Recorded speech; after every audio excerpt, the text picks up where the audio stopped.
네, 잠시 안내 말씀 드리겠습니다. 잠시 후 2020 서울 안보대화 세 번째 세션이 시작이 될 예정입니다. 2020 서울 안보대화 마지막 날인 오늘은 한반도 평화 프로세스, 성과, 전망, 과제를 주제로 진행이 될 예정입니다. 잠시만 기다려 주시기 바랍니다. 세션 3 역시 한국어와 영어 동시 통역으로 진행이 됩니다. 현장에 함께해 주시는 내빈 여러분께서는 자리에 비치되어 있는 통역 수신기 착용해 주시고 채널에 맞추어 사용해 주시기 바랍니다. 채널 1번이 한국어, 2번이 영어입니다. 온라인을 통해 함께해 주시는 시청자 여러분께서는 국방부 유튜브 페이지에서 원하시는 언어 선택하시고 참여해 주시기를 부탁드리겠습니다. 또한 오늘 세션 진행 중에 질문사항이 생기신다면 웹 브라우저를 통해서 여러분의 질문을 올려주실 수 있습니다. 화면에 보이는 안내에 따라서 웹브라우저에 여러분의 질문을 올려주시면 추후 질의응답 시간을 통해서 답변 드릴 수 있도록 준비하겠습니다. Ladies and gentlemen, good morning. The last session of the Seoul Defense Dialogue 2020 will soon be started. Today it is held under the theme of the Korean Peninsula peace process, achievements, outlook, and challenges. During the session, Korean and English simultaneous interpretation will be provided, so please select your preferred language on the YouTube channel of the Ministry of National Defense. Also, if you get questions during the session, please post your question on the web browser. We are going to have a Q&A session after the panel discussion. Please share your ideas and questions with us. Thank you.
네, 그러면 지금부터 2020 서울 안보대화 세 번째 세션을 시작하겠습니다. 먼저 오늘 세션의 주제를 담은 영상 준비되어 있습니다. Before we get into the discussion, an introduction video on the theme of this session has been prepared. 함께 보시겠습니다. Let us watch the video first. 핵 없는 한반도를 실현하는 것이 우리의 공동 목표라는 것을 확인했습니다. 우리 민족의 새로운 미래를 개척해 나갈 결심을 안고 나는 오늘 판문점 분리선을 보고 여기에 왔습니다.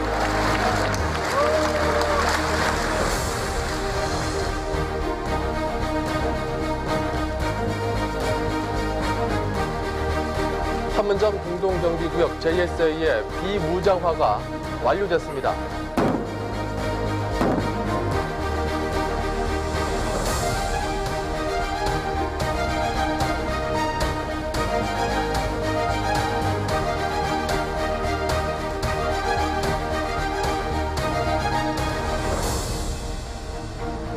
북한이 어제 단거리 순항 미사일을 발사하는 등 지상과 공중에서 군사훈련을 실시했습니다.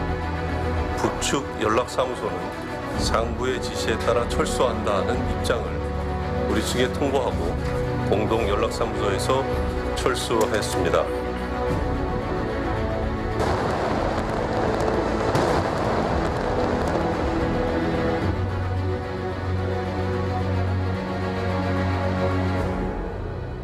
지난 2년은 평화는 하루아침에 오지 않는다는 것을 다시 한번 절감하게 한 기간이었습니다. 기대와 실망이 반복되고 그때마다 인내하며 평화 프로세스를 진전시키기 위해 노력해온 기간이었습니다.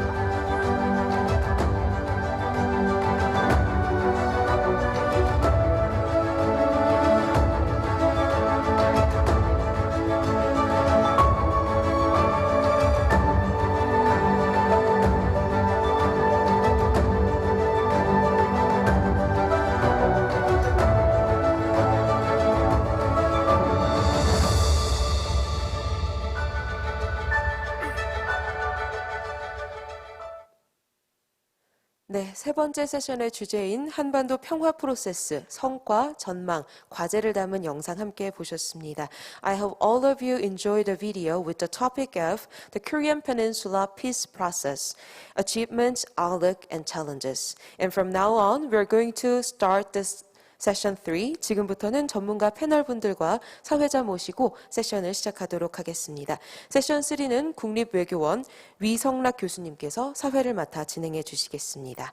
And for this session, Mr. 위성락, visiting professor of Korean National Diplomatic Academy, will lead us. 교수님 진행을 부탁드리겠습니다.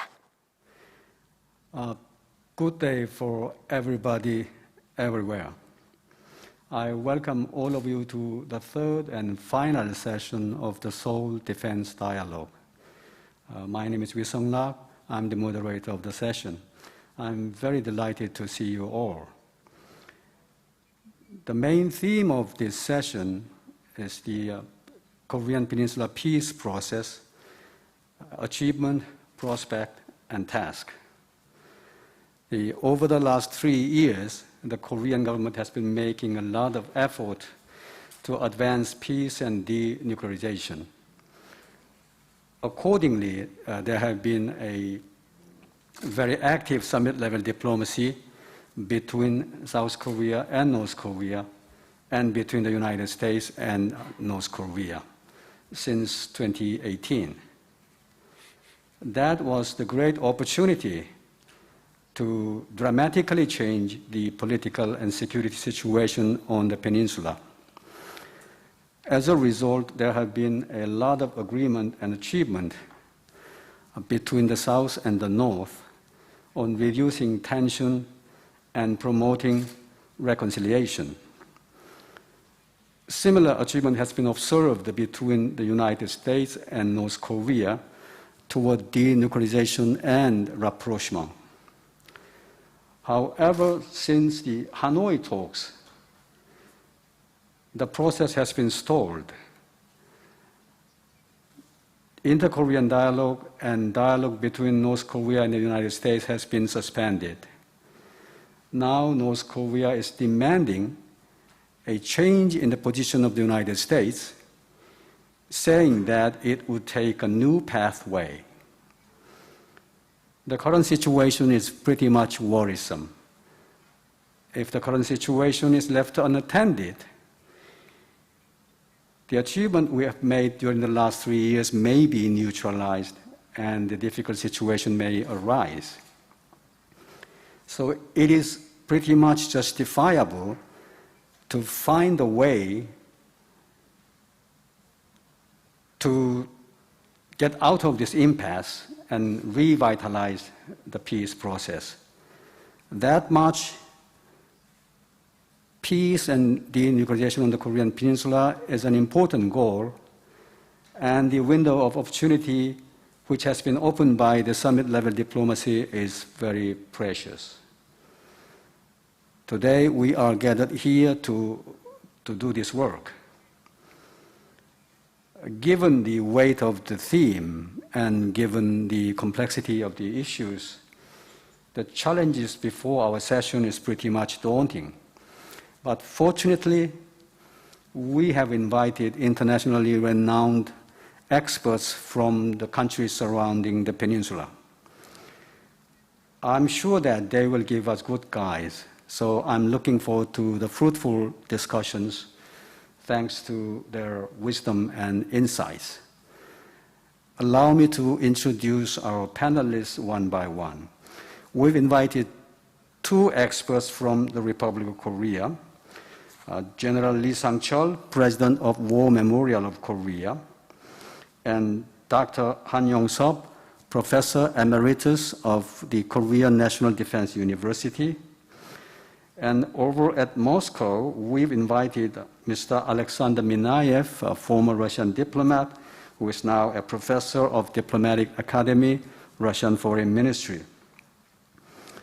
And from Beijing, we've invited Mr. Fan Jishe, Director of Institute for International Strategic Studies, Central Party School of Chinese Communist Party.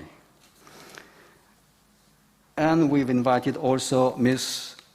Nakamitsu Izumi, High Representative for Disarmament for the United Nations.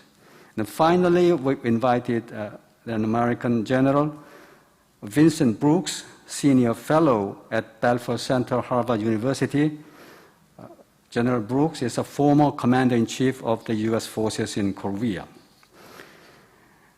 So now let me turn to the presentation phase. I will invite each and every panelist to give a brief presentation, about 5 minutes. The order of the presentation will be the order I've introduced them. So first, let me turn to General Lee, please. 네, 한반도 Good morning, ladies and gentlemen. We are here today to discuss ways to promote peace and stability on the Korean Peninsula. We have experts from the US, China, Russia, and other countries, so I'm very happy to be part of this meaningful panel discussion. In taking steps forward with the Korean Peninsula peace process, Mr. Brooks has made a great contribution, so I'm very happy to be part of the session with him as well. Let me share my thoughts with you. As you know, the Korean War broke out 70 years ago, but it has never officially ended. We only have an armistice agreement. And under this armistice regime, there have been escalations of confrontation, distrust, and hostility between the two Koreas, as well as between the US and Dprk. And there are risks of a war on the Korean Peninsula with threats of traditional military provocations, as well as nuclear and missile threats. In order to establish permanent peace on the Korean Peninsula, it is necessary to mitigate or eliminate the military threat of North Korea's nuclear and missile programs and conventional forces. And we also need to go on with a transition out of a current unstable system of armistice into a lasting peace regime. In recognition of these needs, the Moon Jae-in administration has been pushing forward with ways to promote peace and prosperity based on strong deterrence and based on national security strategic initiative. The government has been pushing forward with denuclearization and peace policies in a consistent manner. As a result, in 2018, we were able to host the Inter-Korean Summit meetings as well as summit meetings between the US and the Dprk. The first achievement of this process is that there was an agreement on the simultaneous approach to complete denuclearization of the Korean Peninsula, arms control of the conventional weapons, and establishing the peace regime on the Korean Peninsula. So there was a consensus among the three leaders of the two Koreas and the US about the comprehensive approach to promoting these three agenda items simultaneously. As for the second achievement, North Korea took some initial steps towards denuclearization by suspending further missile and nuclear testing and dismantling the Punggye-ri and Dongchang-ri missile and nuclear weapons facilities. And in return, Korea and the US announced the suspension of the 2018 UFG exercise. As the second stage, the North Korean authority suggested that it could permanently close down the Yongbyon nuclear facilities and missile testing facilities in return for actions that will be taken by the US. So there was some tangible progress in this regard. Last but not least, the two Koreas signed a comprehensive military agreement on September 9, 2018, and the agreement called for activities to reduce conventional military threats, such as the creation of joint military buffer zones in every domain, including land, air, and sea, to prevent accidental military crashes, and the withdrawal of guard posts and the initiation of an inter-Korean joint remains recovery project within the DMZ. So these measures were effective in reducing the risks of conventional war taking place on the Korean Peninsula. And these measures were also facilitating in promoting denuclearization and the establishment of peace regime on the Korean Peninsula. However, unfortunately, since 2019, with respect to the implementation of the agreement between the US and North Korea, the Dprk demanded simultaneous action as well as a step-by-step approach to fulfilling the items outlined in the agreement. But the U.S. has maintained its position of denuclearization first and rewards after. Because of these disagreements and the gap in their understanding, denuclearization negotiations between the U.S. and Dprk have stalled, and as a result, the inter-Korean dialogue has been suspended. As the moderator mentioned already, if we are to proceed with the peace process on the Korean Peninsula successfully, we need to make concerted efforts. To have a successful future for the peace process, the three countries involved, namely the US, the North Korea, and South Korea, they need to show their commitment. The U.S. has to show that it is determined to resolve these Korean issues. And North Korea has to show some flexibility in its approaches to these issues. And finally, the Korean government has to find a way to play a more effective role in leading these discussions. And at the same time, Korea and the U.S. have to work together to analyze the fundamental reasons behind the suspension of denuclearization negotiations in the inter-Korean dialogue. So based on this objective and thorough analysis, the two countries need to review ways and strategies to resume denuclearization discussions, so that after the presidential election in the U.S., the next U.S. government would be able to promote the peace process on the Korean Peninsula. These kinds of efforts will be taken by the countries involved, but at the same time, it requires support and active assistance from the neighboring countries, namely China, Russia, Japan, and the EU, as well as the UN and the international community. This is my initial remarks. Thank you. Thank you, General Lee. Thank you for clearly summarizing the achievements and limitations of the peace process. And in your punchline, you have called for the careful coordination and role sharing between Korea and the US and international cooperation, flexibility on the part of North Korea, and role play of the Korean government. All are pretty much convincing to my ears. Thank you for that. And let me turn to Dr. Han. Thank you very much. I will summarize the assessment of summit diplomacy during the past 2 years, and also I will analyze why we faced a stalemate and how to overcome this. First, I think summit diplomacy was successful, half successful, in mitigating a nuclear crisis on the Korean Peninsula. But it had half failure because Trump and Kim Jong-un didn't succeed in making high-level talks to denuclearize the Korean Peninsula in a detailed way.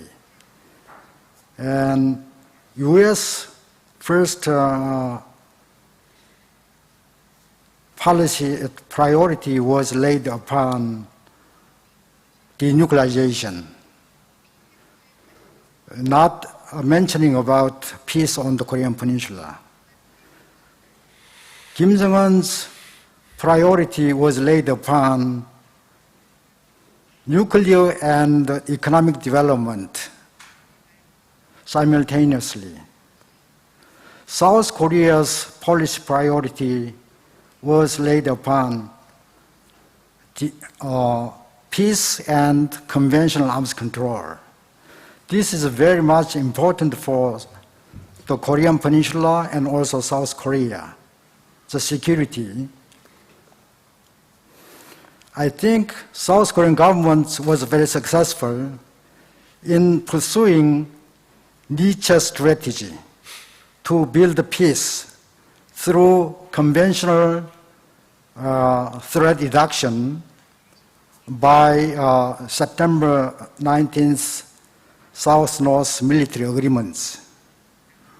It placed some military constraints on reducing tensions by separating forces from the demilitarized zone and also in the sea. However, United States and the Dprk didn't succeed in making the high-level talks which can deal with the denuclearization issue in a detailed way.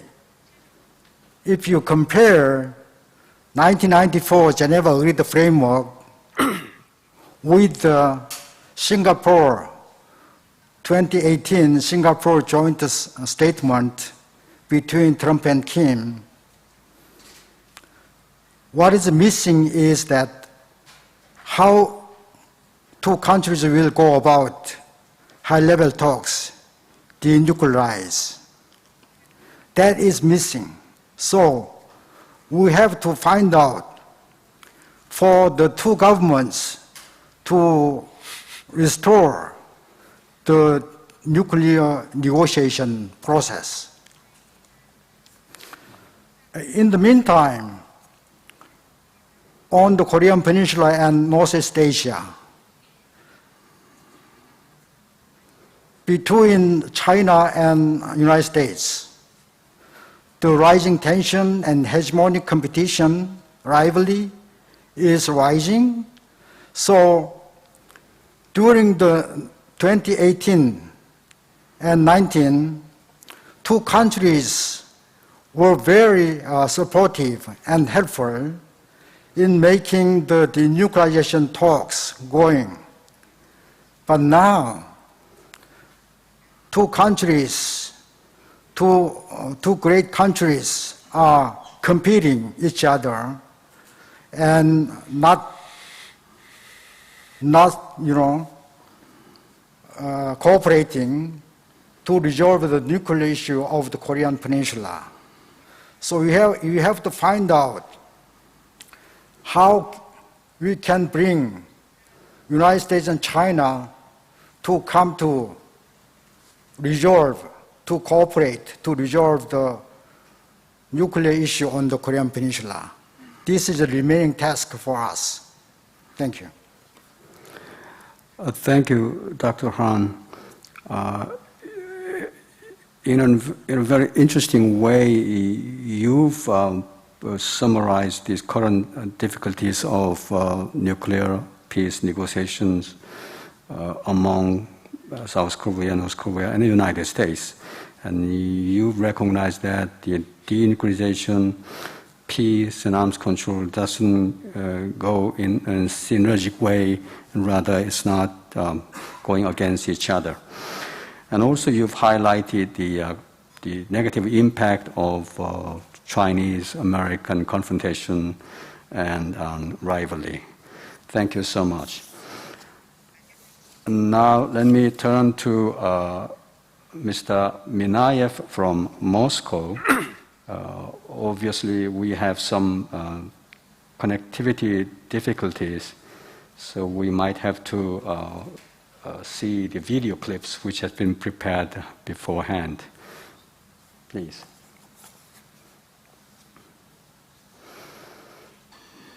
Good morning, ladies and gentlemen.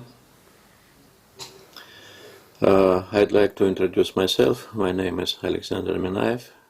I am professor of Diplomatic Academy, Ministry of Foreign Affairs of the Russian Federation. I highly appreciate the opportunity to address the audience of Seoul Defense Dialogues, and I'd like to express my gratitude to the president of our meeting today. Earlier, I sent my individual panelist presentation in written form, advance, so you can see it your own eyes by yourself.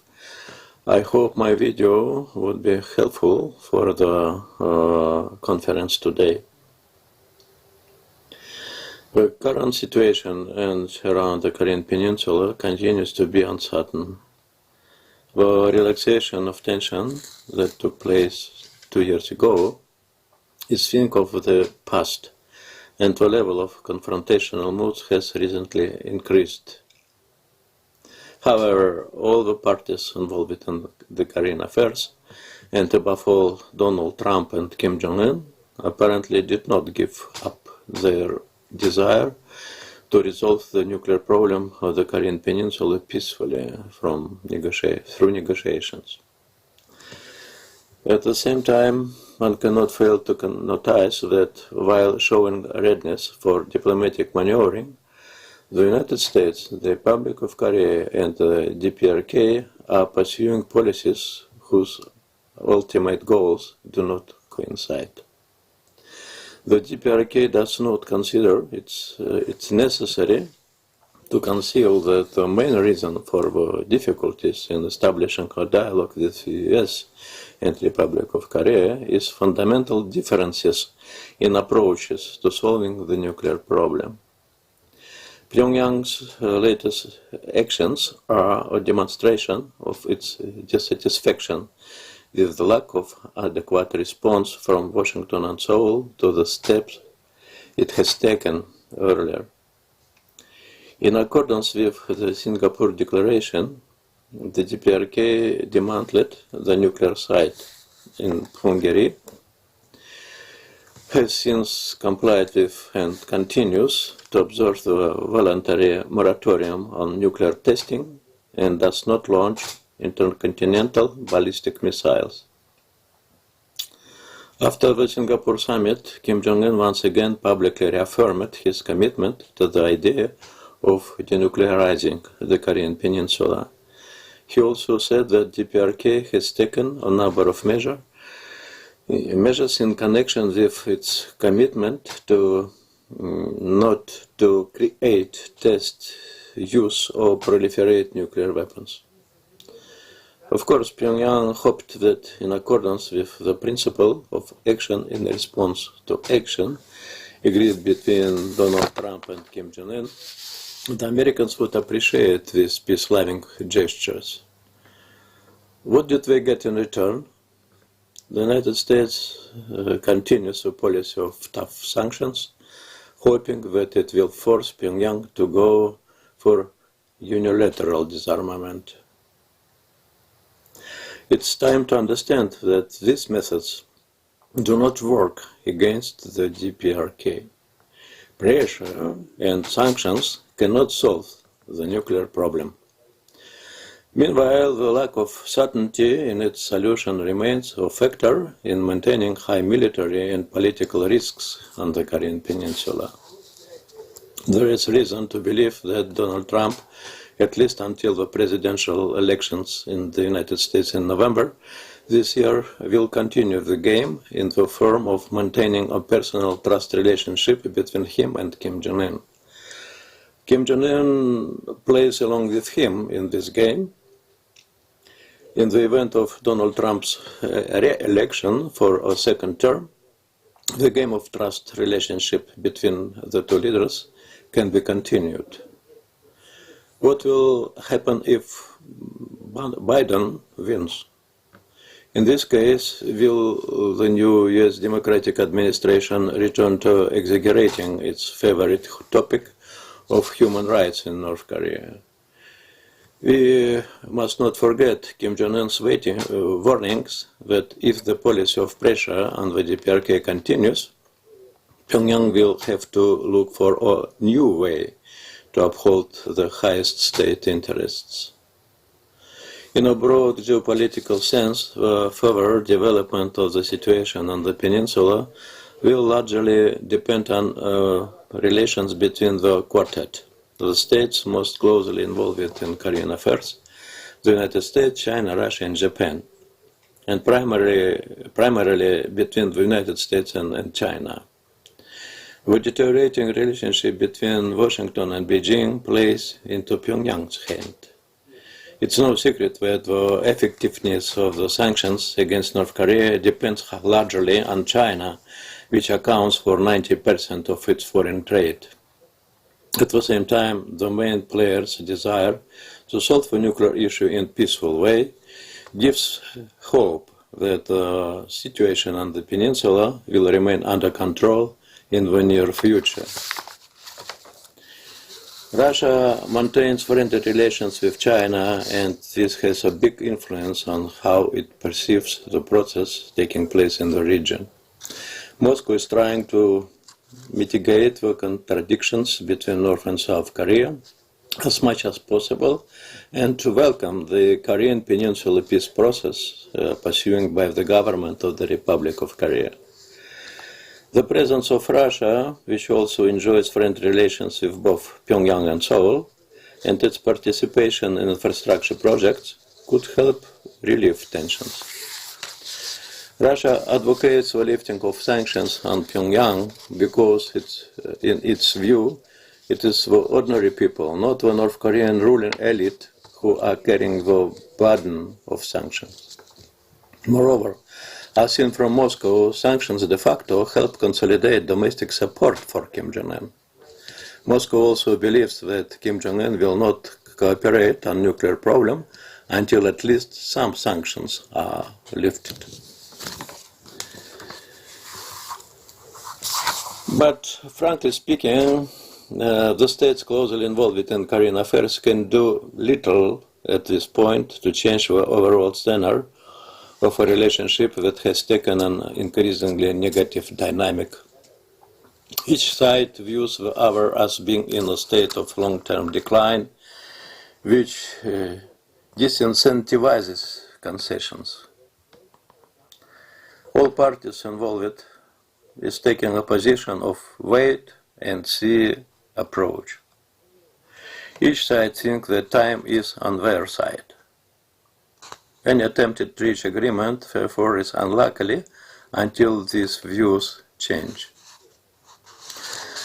As US-Russia relations will remain competitive and at times confrontational for the foreseeable future, the risk of Washington and Moscow stumbling into an unanticipated and unwanted crisis is real.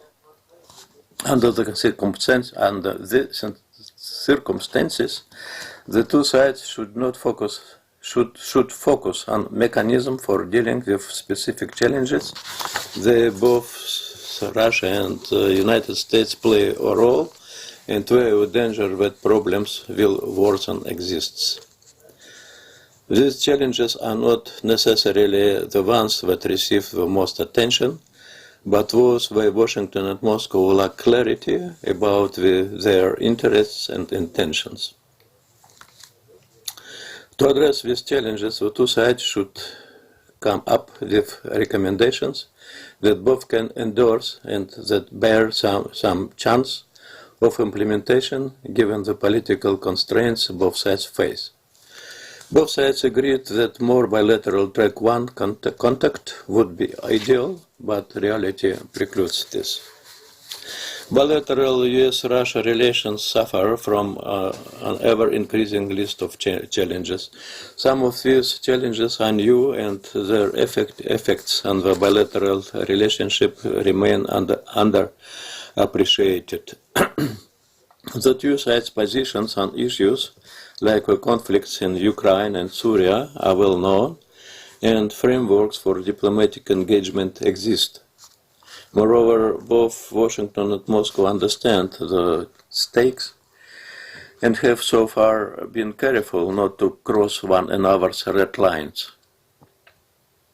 However, other issues with the potential to spark crisis or otherwise accelerate the drift toward confrontation have received less attention in the bilateral US-Russia context. The strategic competition, the future of the nuclear non-proliferation regime, and sanctions are areas that could significantly impact US-Russia relations in the future. The international community has done a big job for preventing horizontal nuclear proliferation. This relative success has resulted from the presence of legal, political, and normative barriers in the Non-Proliferation Treaty (NPT) framework.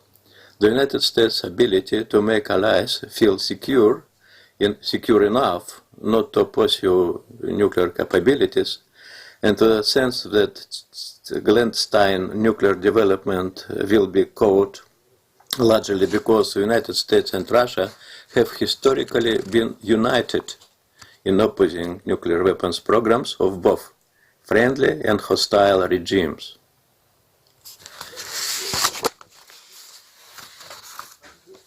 Political polarization in the United States and lack of clarity about the objective of sanctions, including those purportedly adapted for non-proliferation purpose, could imperil the effectiveness of this tool in the future.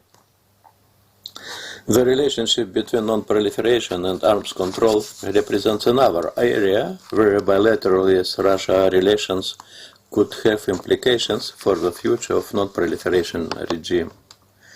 The erosion of US-Russia arms control, including INF, Intermediate Range Nuclear Force, and New START, Strategic Arms Reduction Treaty, could lead Washington and Moscow to adopt different approaches to managing their nuclear stockpiles, and it could also decouple their views of third countries' nuclear programs.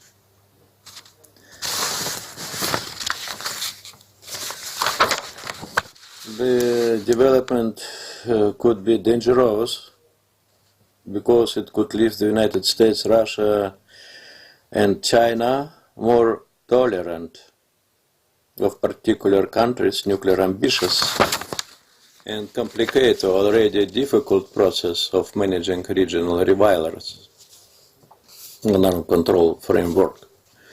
At least some of the newer nuclear powers appear to want nuclear weapons more for war fighting than for deterrence.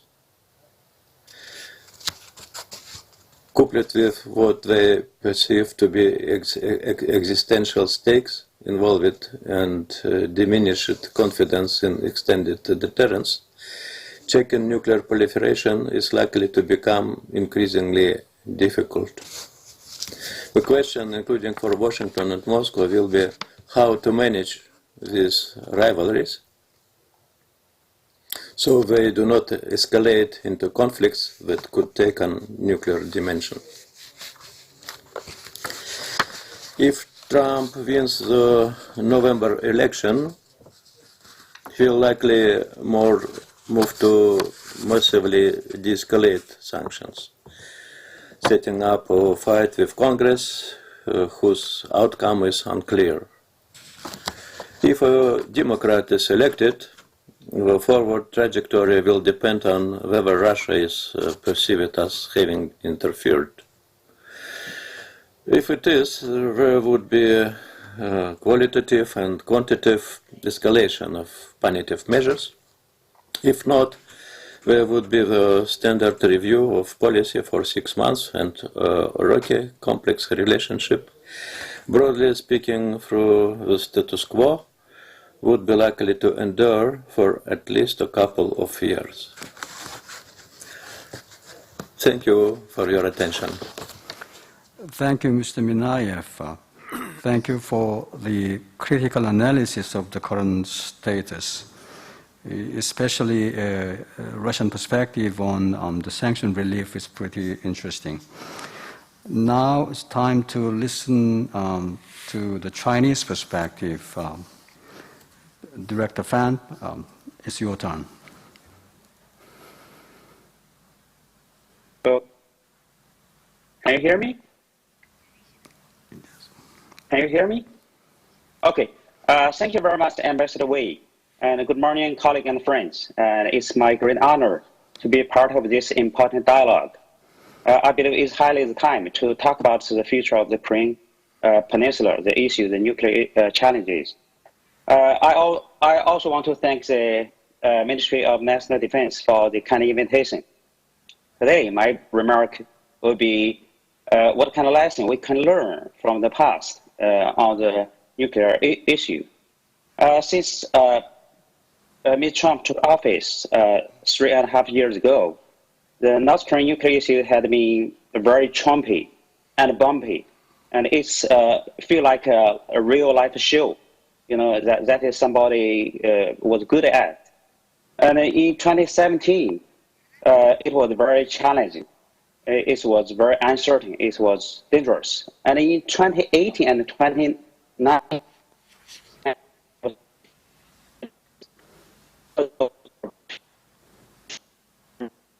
and there were rising hopes, high expectations, and frustrations. And today, now, in 2020, it seems to me that everything come back to 2017, remain uncertain and dangerous as well. So when we look back, I think we can learn some lessons. And I believe this lesson will be very helpful for us to address that challenge in the future. Here, I would like to list 5 of those lessons we can learn from the past. So, a very important role in promoting inter-Korea detente and U.S. Dprk engagement. President Moon tried very hard in the past, and some of those efforts was very rewarding. For example, in the Peninsula Declaration, both sides agreed to take concrete measures to defuse the military tensions and to remove the danger of the war. And furthermore, without the efforts from President Moon, it may not be possible for President Trump and Chairman Kim to meet in Singapore and in Hanoi and also in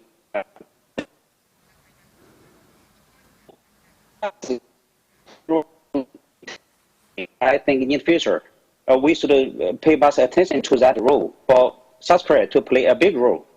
That's the first lesson we can learn. And number two, the joint statement released of the Singapore summit laid down the fundamental principles for any possible and feasible solution of the nuclear issue. That is the new relationship between Dprk and the United States, and the lasting and stable peace regime in the Korean Peninsula, and also the complete denuclearization in the Korean Peninsula. So that is, the nuclear issue is not a standalone non-proliferation issue, but a regional challenge and also a diplomatic issue between the United States and North Korea. Those issues should be dealt with simultaneously, so we can find a possible solution. You cannot deal with the nuclear only.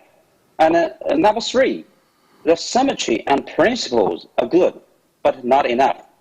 President Moon, President Trump, and Chairman Kim, they met several times, and they set a principle, they reached agreement.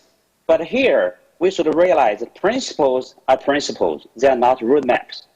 If you want to solve that issue, you need to have frequent exchanges and working level meetings and dialogues. You need to translate those principles, those agreements, and those directions into roadmap. Without the following on,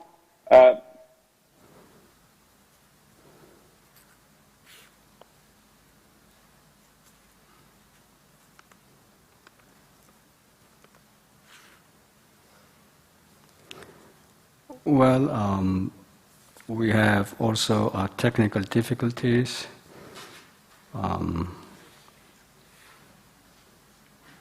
Possible solution for the challenge. Today, my remark is about how we should learn the right lesson and find the feasible solution. And if you look back to the past 3.5 years since President Trump took office, we may find out the North Korean nuclear issue is getting very, very Trumpy, and it's flashy and showy, but there's no substantial progress, and it's very bumpy in the Korean Peninsula. And in the first and last year of his presidency, the development in the Korean Peninsula was very challenging, was very uncertain, and was very dangerous. And for the 2 years in between, I mean 2018 and 2019, there existed rising hopes, high expectations, surprisingly frequent summits. The situation within the Korean Peninsula developed in a similar pattern. So far, the bright side of the last couple of years is that limited progress had been made, and basic principles regarding the solution of the nuclear challenge had been agreed upon. But meanwhile, the opposite side is that there are no substantial achievements with regard to denuclearization. From this development, we can learn several lessons. I would like to list all of those lessons we can get from the past practices. And number one, I believe South Korea could play a very important role in promoting inter-Korean detente and U.S.-North Korean engagement. President Moon tried very hard in this regard, and some of those efforts were very rewarding. For example, in the Panmunjom Declaration for Peace, Prosperity, and Unification of the Korean Peninsula, which was achieved in April 27, 2018, both sides agreed to adopt concrete measures to defuse the acute military tensions and to substantially remove the danger of a war on the Korean Peninsula. Furthermore, without efforts from South Korea, it may not be possible to facilitate the Singapore summit and the other two meetings between President Trump and Chairman Kim. So South Korea could play a very important role. That's the lesson we can learn from the past 3.5 years.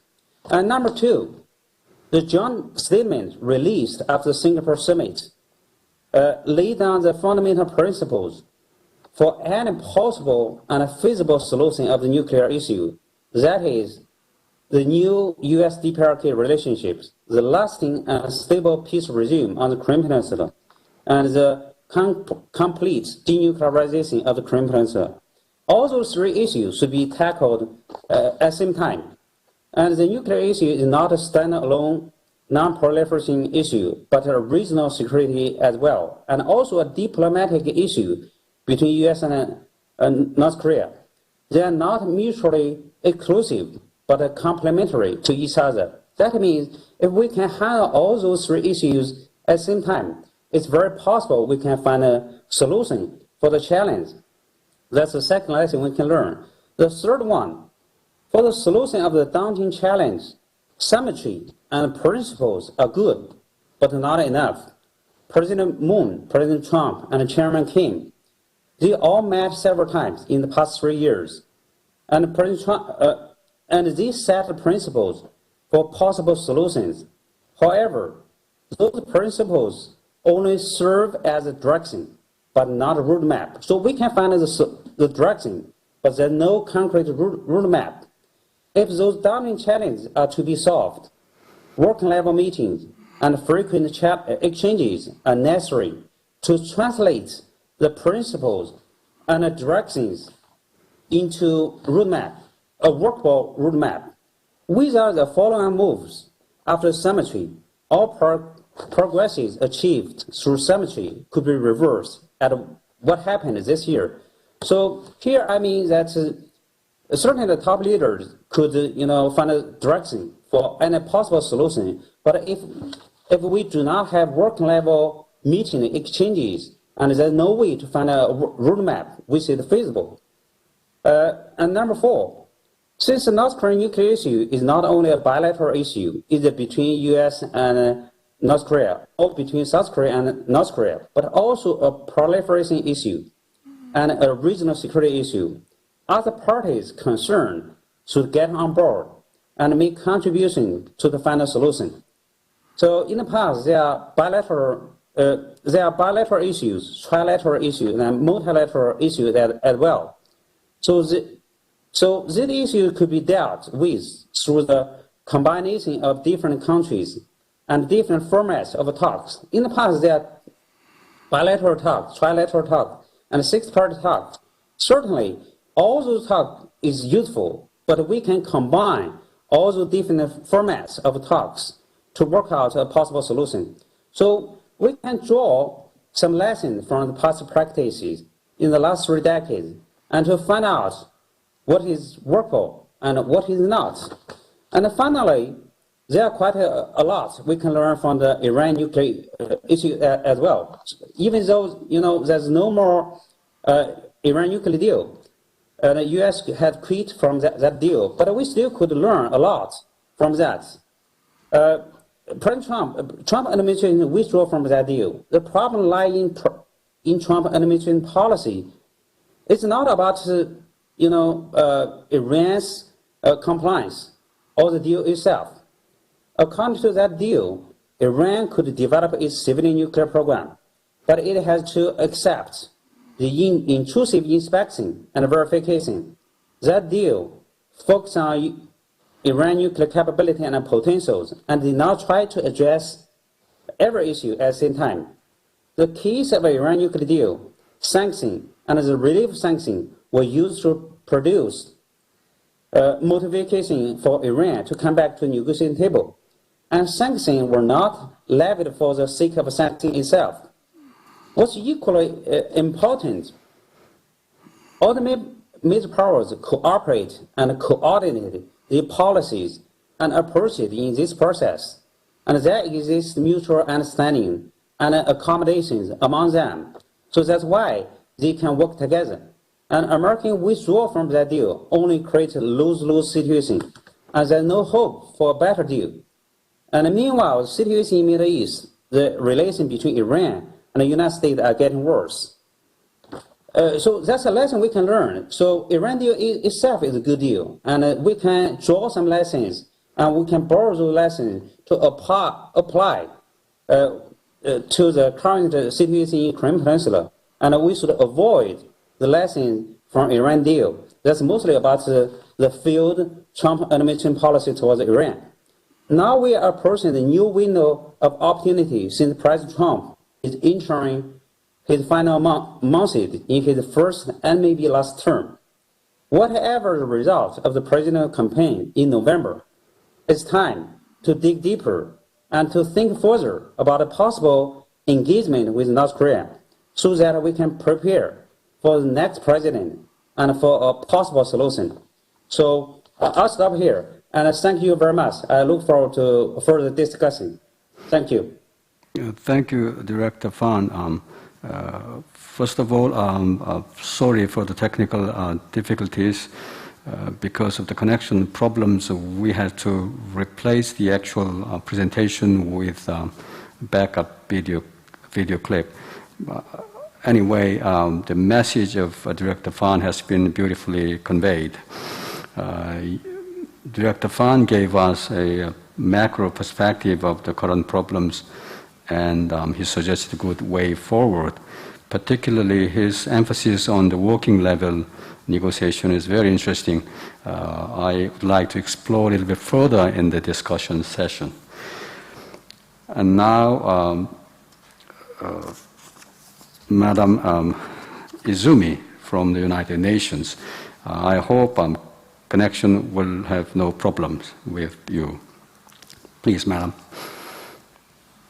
Thank you, Mr. Ambassador. Good evening from New York and good morning to colleagues, I think, in Seoul, Beijing, and I don't know what time it is in Moscow, but greetings. Dear colleagues and friends, in my 5 minutes presentation, just a very quick picture of where we are and what we need to do. We are obviously all aware that the situation on the Korean Peninsula remains very tense. In last year, 2019, and the first 4 months of 2020 this year, the Dprk launched dozens of short-range ballistic missiles and artillery rockets. The Dprk has also declared an end to its self-imposed moratorium on nuclear testing. Cooperation mechanisms between the Dprk and the Republic of Korea have also been suspended. This is very, very unfortunate. Now, we have to obviously think about the impact of the COVID-19 pandemic. The pandemic has obviously severely impacted the global geopolitical and socio-economic landscape and has directed attention and resources away from other priority issues. So in Northeast Asia, like much of the world, has been also greatly affected. And this is all in addition to the COVID-19 pandemic making humanitarian impacts within the Dprk as well. Now, during this global health crisis, as you mentioned in the beginning, Mr. Ambassador, we marked the 70th anniversary of the start of the Korean War on 25th of June. And regrettably, the permanent peace on the peninsula still remains a very distant prospect. So I think the first thing is that all parties really should reflect on the millions of soldiers and civilians who lost their lives during the Korean War, but also to recall the renewed diplomacy that led to the summits of 2018. That diplomacy eased tensions and raised expectations that peaceful solutions benefiting all were indeed possible through dialogue and negotiations. I think it's very useful, very important to recall this. Now, I call on the parties, obviously, from the United Nations to continue what they have started. This will require lots of patience, perseverance, political courage, and painstaking diplomacy. I also echo the many calls made by the UN Secretary General on the Dprk to comply with relevant Security Council resolutions and allow space for the resumption of sincere dialogue. I think we need to make sure that the space now be recreated. Resumed diplomatic efforts, however, will need to address and, of course, work towards the complete and verifiable denuclearization of the Korean Peninsula that is also irreversible. And it is the only way to ensure sustainable peace. The word peace regime have been mentioned, and this will help alleviate many of the other challenges facing the Korean Peninsula. Also, in addition to addressing denuclearization and the political side of negotiations, diplomatic efforts should be accompanied by progress on humanitarian and human rights issues, including engagement with various international mechanisms. Now, I would like to say that this would not just create obligations, but I hope that people will see that this will bring considerable benefits also to the Peninsula, in particular to the Dprk. The UN system stands ready to support the diplomatic efforts in any way. In addition to providing a platform for dialogue and also, very importantly, technical assistance, we are ready, together with our key partners, to engage in new and, if you will, creative areas of cooperation that will help to break the impasse and reopen communication channels, and also create better capacities and atmosphere that is conducive to making a progress. Now, the path towards sustainable peace on the Korean Peninsula obviously will not be easy, but it remains crucial, absolutely critical, we all agree. As I said before, it will require lots of patience and perseverance from the parties, and it will also require, this is a very important point, continued unity from the Security Council, and perhaps we will be able to discuss that during the panel discussions. We hope that others will also join in our calls to the parties to collaborate and support all diplomatic efforts aimed at achieving sustainable peace and complete and verifiable denuclearization. Thank you very much, and I'm looking forward to the exchanges later on. Thank you, Ms. Izumi. Your emphasis on the dialogue and negotiation is well taken, and you also emphasized that the denuclearization process has to be accompanied by progress on humanitarian and human rights issues, and also you emphasized the Security Council's role. Thank you so much. And finally, I will turn to General Brooks for his presentation. General Brooks.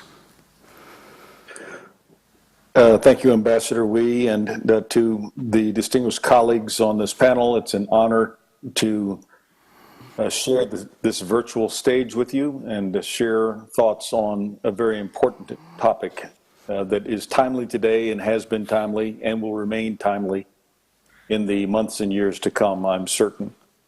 I do appreciate the comments from my good friend General Chul. It's good to see you again, and I wish we could be together in person, but that time we'll have to wait until circumstances make it possible. I also want to just quickly thank Minister of Defense Jung Kyung-do, my good friend, for inviting me to participate in this Seoul Defense Dialogue. But also I want to thank him for his great service as the Minister of Defense and his years of military service as well. We wish him every success and happiness as he transitions from government. And with that, of course, his named successor, another friend, General Seoul, as he moves into the position of Minister of Defense. We wish him every success. Many good comments have been made by each of the panelists thus far, and each of us, of course, brings a slightly different view of the same picture. There should be no surprise in that. There are many points of commonality, and there are some differences to be sure. Let me just begin with some of the achievements which have been laid out very well by several, but I want to reemphasize just a few. I think the very first achievement to be acknowledged is the armistice itself. Now 67 years old, war has not resumed on the Korean Peninsula with all of its destruction as we saw from 1950 to 1953. That's a good thing. It's a good thing that war has not resumed. It is temporary, so we cannot be satisfied with preserving the armistice forever. Peace is the aim, and peace is still not at hand. So there's clearly work to be done, but we believe the armistice has been a success. The quality of the alliance, the Korea-U.S. alliance I'm referring to here, is very important. It is described accurately and appropriately as the linchpin of the U.S. security architecture and the regional security architecture as well. And that's particularly so with the military aspects of that alliance, including the standing binational command between the Republic of Korea and the United States, the Combined Forces Command, and with its ongoing efforts to both maintain readiness but also to transform to a different approach to the way that unique command is led, with the South Korean leading it in the not too distant future. The fact that South Korea continues to spend 2.7 to 3% of its gross domestic product on its own defense is very important, clearly leading all of the allies of the United States. There's still work to be done on how costs are shared. That work is ongoing, challenging as it is. But it must be clear that South Korea has succeeded in spending on its own defense and does so as an exemplar globally. And I certainly want to call out the quality of the South Korean armed forces. I was privileged to have a leadership role of those forces, and I have great confidence in them. They are a modernized and highly professional military force that should be the envy of any country in the world and should be a cause for a pause for anyone who would see them as an adversary. I want to highlight also what I believe to be an important achievement, and that is the role of United Nations Command. And I appreciate that we have Honorable Nakamitsu, Izumi, today from the United Nations, but that blue background she has, that blue flag, is what covered all of the United Nations Command forces as they came in support of the defense of the Republic of Korea, and it still stands that way. The role has been very importantly involved in enabling dialogue, many of the things that were discussed. The opening of the season of summitry, the back-channel communications, the crossings of the border to have preliminary meetings that ultimately led to those summits were all enabled by United Nations Command. And so it's very important to recognize the role of United Nations Command in helping to move forward toward peace. And at the same time, maintaining the close contact and commitment of the international community. And so this is an important role that should not be walked past, and it is an achievement. Let me just talk about some of the challenges very briefly. And again, I'm adding to things that have already been said from my perspective. The first challenge that must be accounted for is the difficulty of working with the Dprk. They are hard to work with. It cannot be said any more plainly. They are very difficult to understand. They're difficult to communicate with. They're unpredictable. They're very closed. So there's a lack of transparency, and that makes progress extraordinarily challenging. In many cases, we see things like the maximum pressure and engagement campaign as a way to try to keep the Dprk moving on the task. I believe that the maximum pressure and engagement campaign has been very important. That's what helped to turn the corner from the way 2017 looked to the way 2018 looked, as we shifted from a potential for military conflict into one that created potential for peace through diplomacy. And this is an important step that occurred through maximum pressure and engagement. It is an international effort. All the countries who are represented on this panel participated in very important United Nations Security Council resolutions, unanimously passed in 2 cases.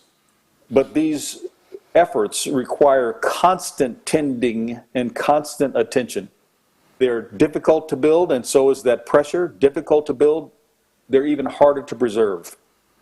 And it's important that they're preserved, because if they're not, North Korea finds comfort and finds room to wiggle away, to maneuver away from the direction that they really know they need to go and that the international community expects them to move in. But pressure, as some have said, pressure is not sufficient. I do believe it is a necessary condition. There has to be pressure on North Korea. They won't change by themselves. But it is not sufficient. It's not enough. Engagement, especially diplomatic engagement, is also necessary, but is not sufficient by itself. We can't have only engagement without pressure. Together, it is my opinion that the 2 approaches, pressure and engagement, create both a necessary and a sufficient condition to keep North Korea focused on the task and moving in the right direction. And with the international solidarity behind it, to say this is the will of the international community, come with us, don't operate against us. But to be sure, engagement is the harder challenge of those 2. Pressure is easier to participate in. And I suspect that there has been an easy drift toward the continuance of pressure and a diminution of the engagement. And that's a challenge to being able to achieve peace in the future. Let me continue on this point about the challenges of working with the Dprk. Dprk controls the pace of engagement. And while we would like for that to not be so, it is so.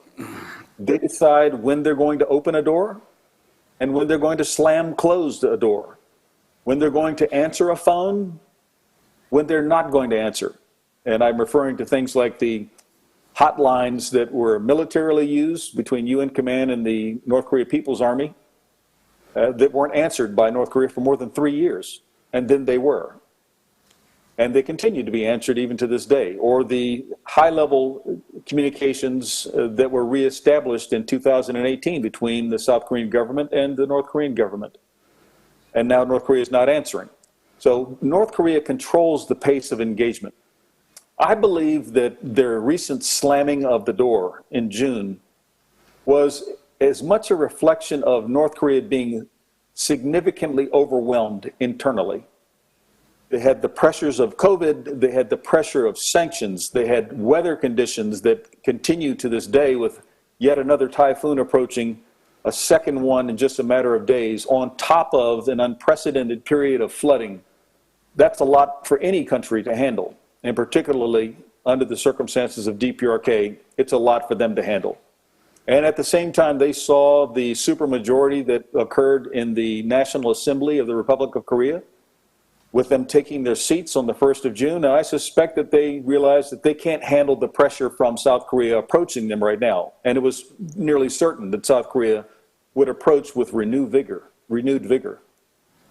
So this is North Korea closing the door for now, because I think they sense pressure at the moment, but they sense also leverage in the year 2021 with the South Korean government.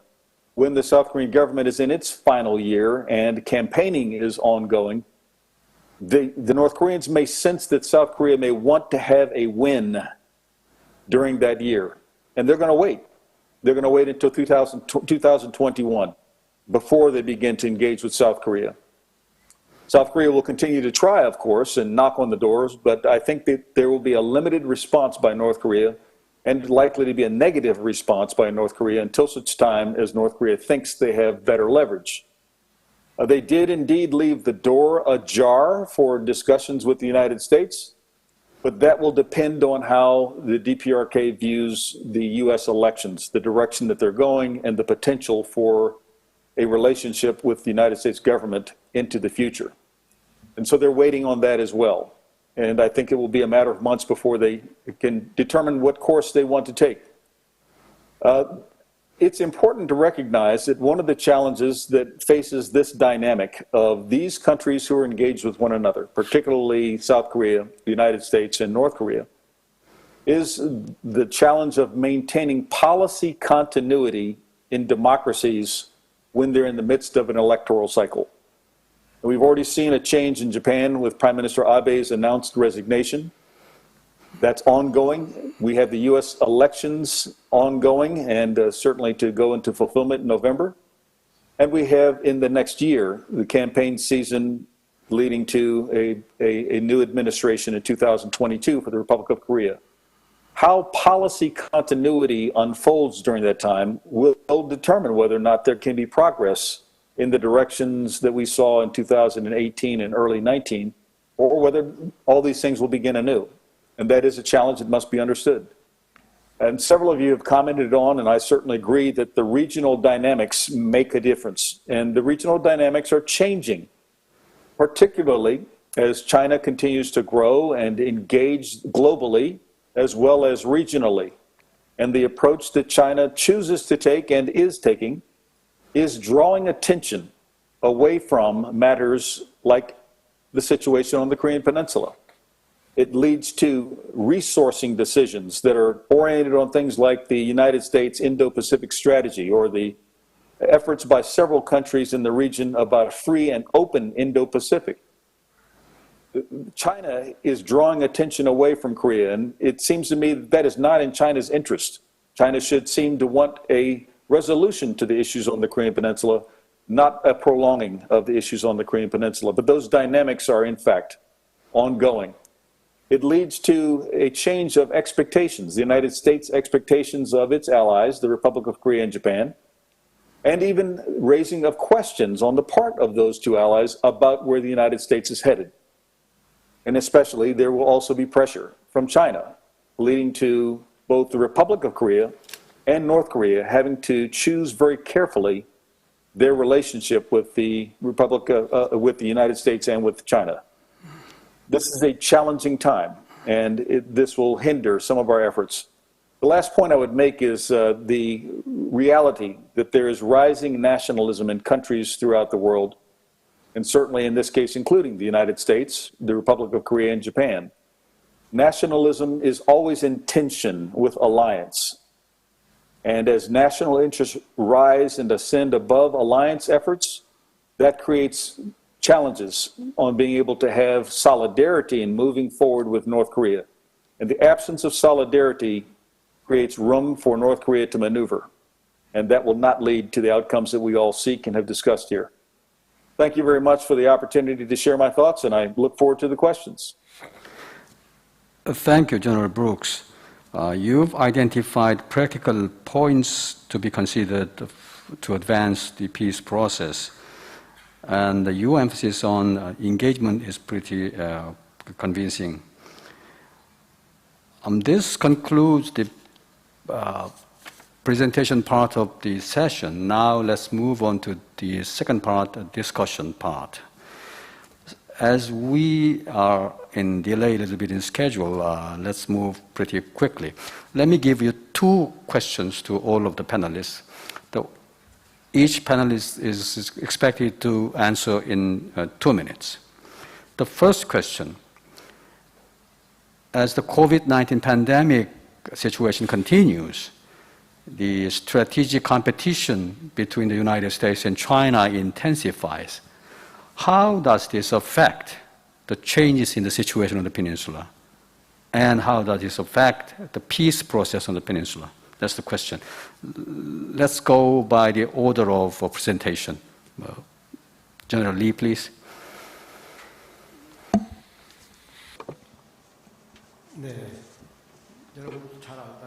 As you may know very well, when you look at the geopolitical and international relations perspective, the Korean Peninsula issues are deeply related to the interests of the neighboring countries and big power countries, including the US, China, Russia, and Japan.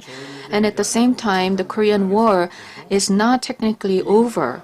So when you look at this historical aspect, the US and China are directly involved states on the Korean Peninsula issues.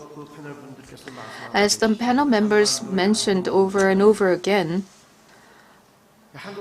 there are security challenges on the Korean Peninsula, and these are related to the hostility and distrust among the concerned countries that began during the Korean War. And in the past, we have been maintaining a large volume of military forces, and there are constant military threats. This means that we have a constant fear of a possibility of a war breaking out on the Korean Peninsula, and armed conflicts are a possibility. So these are very challenging situations. And in order to make progress, as was mentioned by the other panel members, we need to ensure a direct communication and cooperation between the US and China. This should be a prerequisite. But as you know, we have strategic competition deepening between the US and China. And as their competition becomes worse, this may lead to something similar to a Cold War division, where we have Korea, the US, and Japan on one side, and North Korea, China, and Russia on the other side. This kind of division between the two fronts could be formed when the US and China continue to compete with each other. And this may create some unfavorable conditions on the Korean Peninsula when it comes to the peace process. So once again, the US and China will have to get together, and they need to discuss what should be the end state of the Korean Peninsula that they desire to achieve. In other words, the two countries need to build a common understanding on the end state of the Korean Peninsula. Thank you. Thank you, General Lee. Now, Dr. Han, you have 2 minutes. First of all, I'd like to encourage countries in Northeast Asia to frequently use the dispatch of exchange of special envoys instead of summit diplomacy because of the coronavirus and also typhoons and climate change. Sending special envoys to discuss the topics of interest, mutual interest. And second one is encourage North Korea to change or reshuffle their negotiation team with the United States by appointing diplomats instead of inter-Korean ideologues, such as Kim Young-chul and Lee Sun-kwon. They have to appoint professional diplomats to deal with the nuclear issue with the United States. And third one, to resolve the competition between China and United States, I think it is inevitable for them to, to dispute trade war or other arms competition. But on the Korean Peninsula issue, this is a peripheral issue for United States and China. So if you lose or miss the chance to cooperate in the peripheral issue, how can you expect cooperation on primary issues? So you have to achieve success in cooperation in peripheral issues such as Korean Peninsula issues to ramification, to use ramification over the primary issues. Oh, thank you, Dr. Han. Now, Mr. Minaev.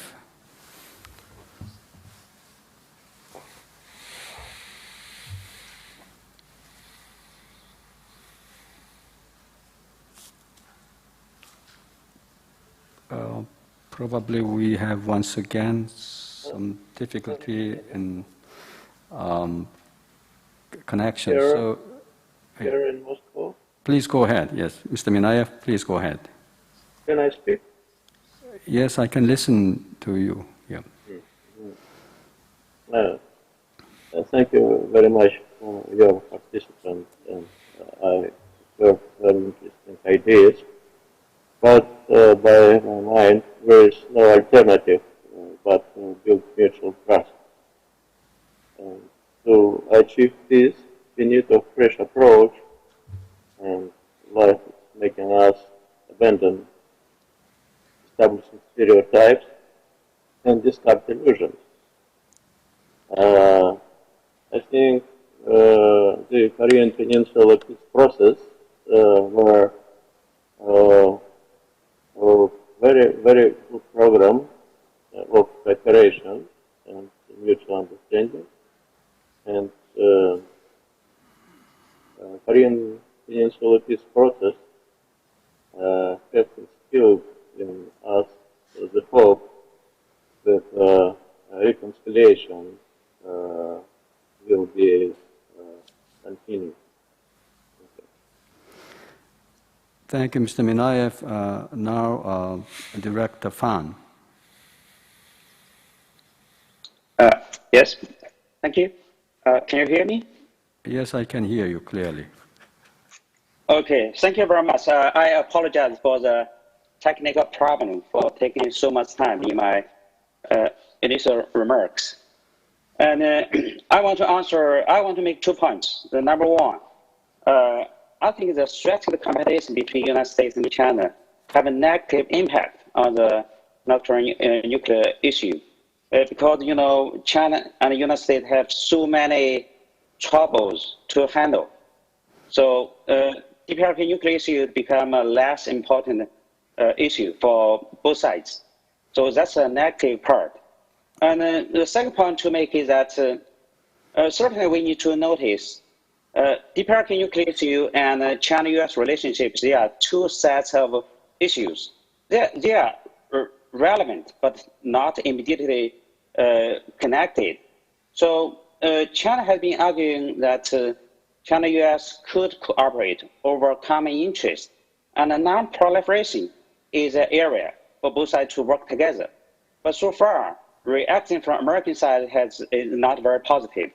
I believe when time is ready, I truly believe that China and United States could work together on that issues.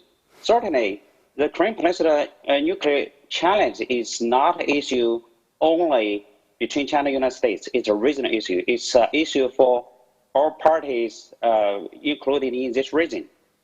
China and United States should work together, and they could. But it depends on Trump administration. It's not about China. Thank you. Thank you, Director Fan.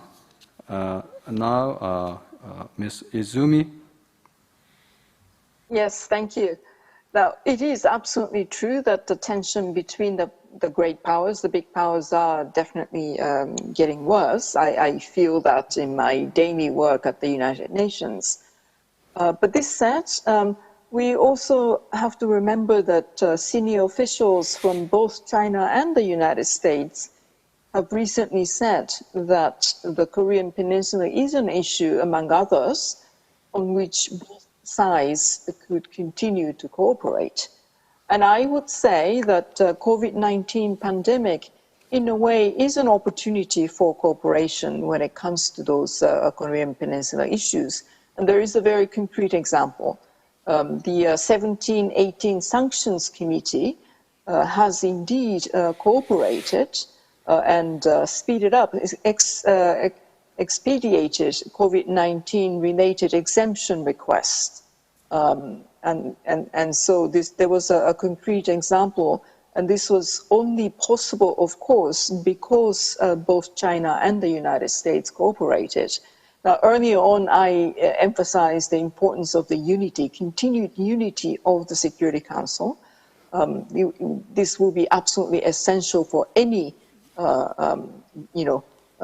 peaceful solutions on the Korean Peninsula. And indeed, Dprk issues in the Council has been one of those issues that the Council have more or less maintained the unity. Now, in the recent months, there were some differences that were starting to emerge, but more or less the Council were able to maintain the unity, and then definitely this has to be the case. So what we need to remember is that we have to, all UN member states, especially those relevant and have influence, we all need to invest political effort in making sure that the cooperation will continue and the Council, Security Council unity will be preserved. Thank you, Ms. Izumi. Now, General Brooks, you have 2 minutes. Well, thank you very much. You know, the COVID as a global pandemic actually provided an opportunity for global cooperation to create global solutions, like a vaccination that can be presented worldwide that will be successful at defeating the pandemic. The geopolitical competition, in my view, has disrupted the potential of that cooperation to the point that it's an opportunity likely to be missed, where each country or some countries will work together to try to solve a problem, and it will not be a global solution. And as a result, the global pandemic will continue for much longer than it should if the approach were taken differently. So I do believe that that is one of the impacts. I would add, however, in this case, that as the geopolitical competition rises, and as Professor Minaev also mentioned, there can be tension with Russia as well in this, so we need not focus only on relationships with China and the United States. That leaves room for North Korea to find ways to engage in bilateral discussions with each of the countries and find ways to loosen the important sanctions that do affect the regime. There are some sanctions that affect the people, without a doubt, but there are sanctions in this case, some very precisely placed sanctions by the UN Security Council that have significant effect on the potential of North Korea being able to advance itself economically. And that's important. But if the countries are in competition with one another, North Korea will sense it and will find ways to aggravate the competition between each of those countries to their own benefit. And it will be mostly to seek a relief and sanction. So whether it's allowing illicit transfer of goods or any of these types of things, it undermines the work that has already been undertaken and moves us further from achieving a lasting peace on the peninsula with a nuclear-free North Korea. Thank you. Thank you, General Brooks. Now I'll give you the second question, which is about the way forward. So what would be the next step to advance the peace process to break the current impasse? And in the same context, how can South Korea, US, and its neighbors can work together for that purpose? General Lee, please. You have 3 minutes.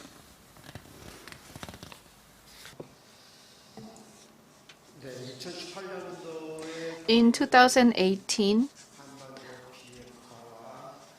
we had some progress towards denuclearization and the peace process, and there was the comprehensive military agreement between the two Koreas, and there were some agreements between the Dprk and the US. So in 2018, we had summitry, and there were many agreements made among these leaders.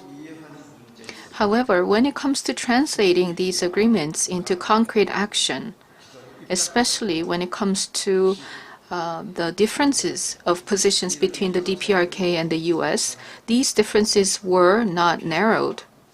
And as a result of failure in narrowing this gap, the peace process has stalled.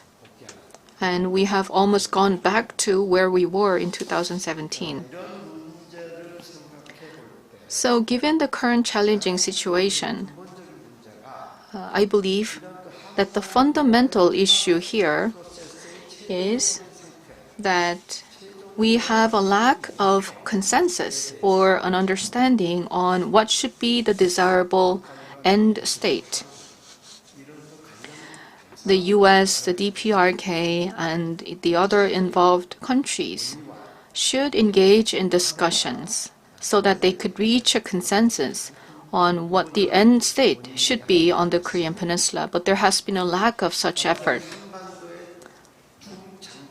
So, going forward, in the medium to long term, we have to think about and design a vision for the end state on the Korean Peninsula.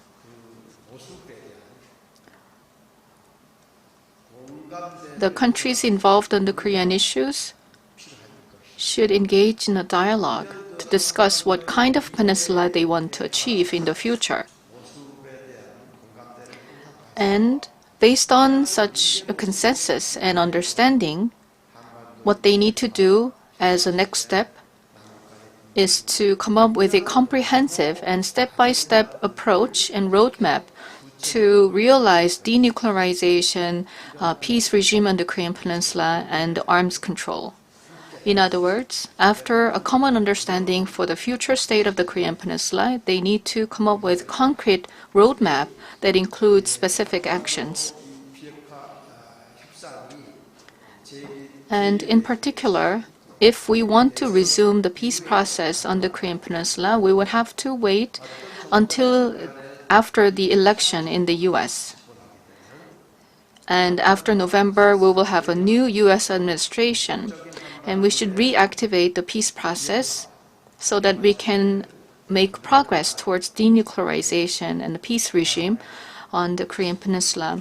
And in the meantime, the US and the Korean government, as well as leaders from the relevant countries, including China, Russia, and the UN, will have to pull their wisdom together.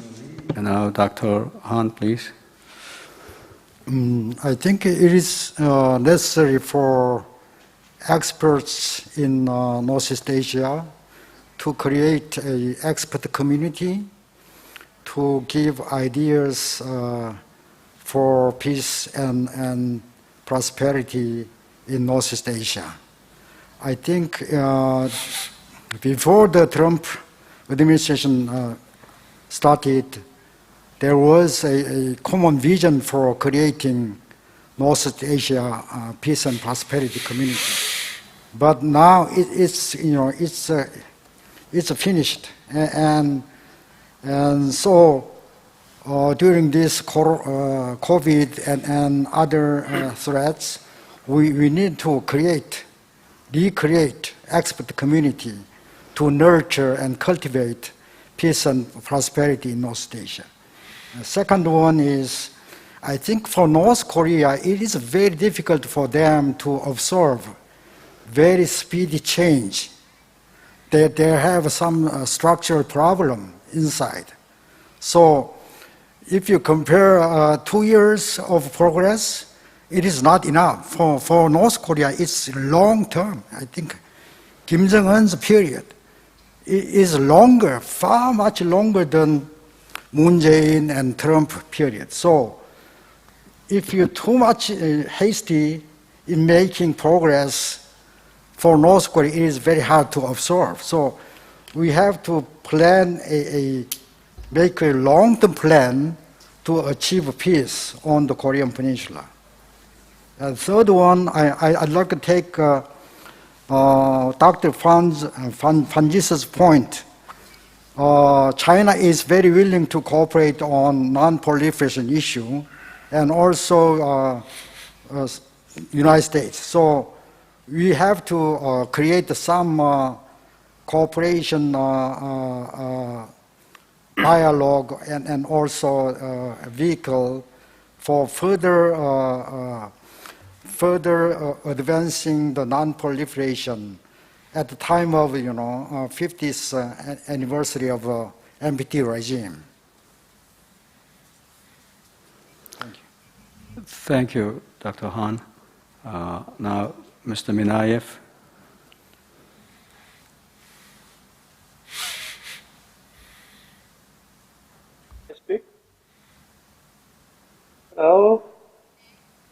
I'm speaking. Do you hear me? Yes, I can hear you. Please go ahead. Okay. Once more, Moscow is trying to mitigate the contradictions between North and South as much as possible.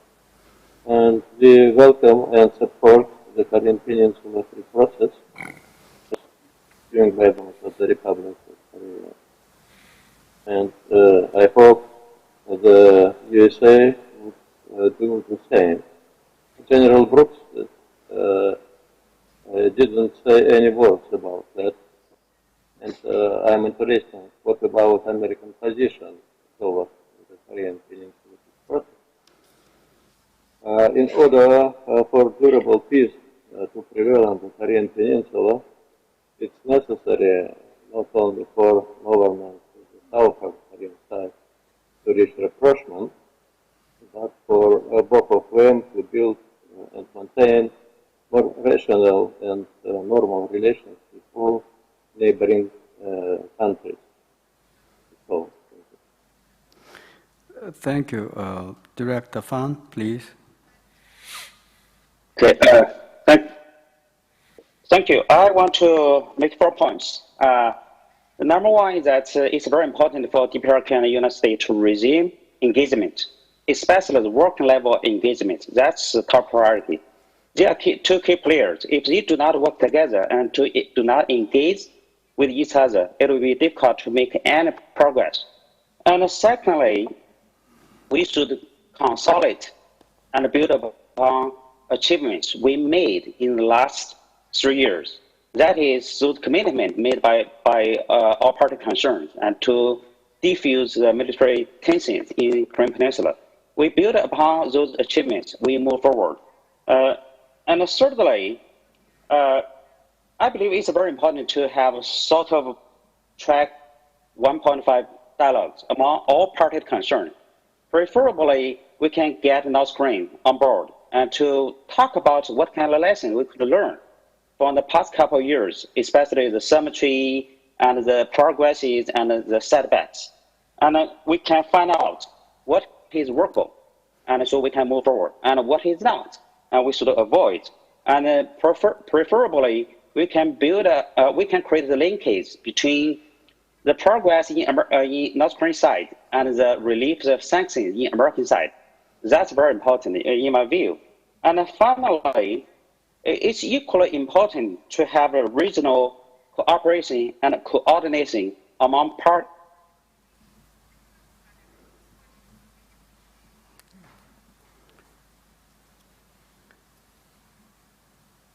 Okay, once again, we came up with the technical difficulties.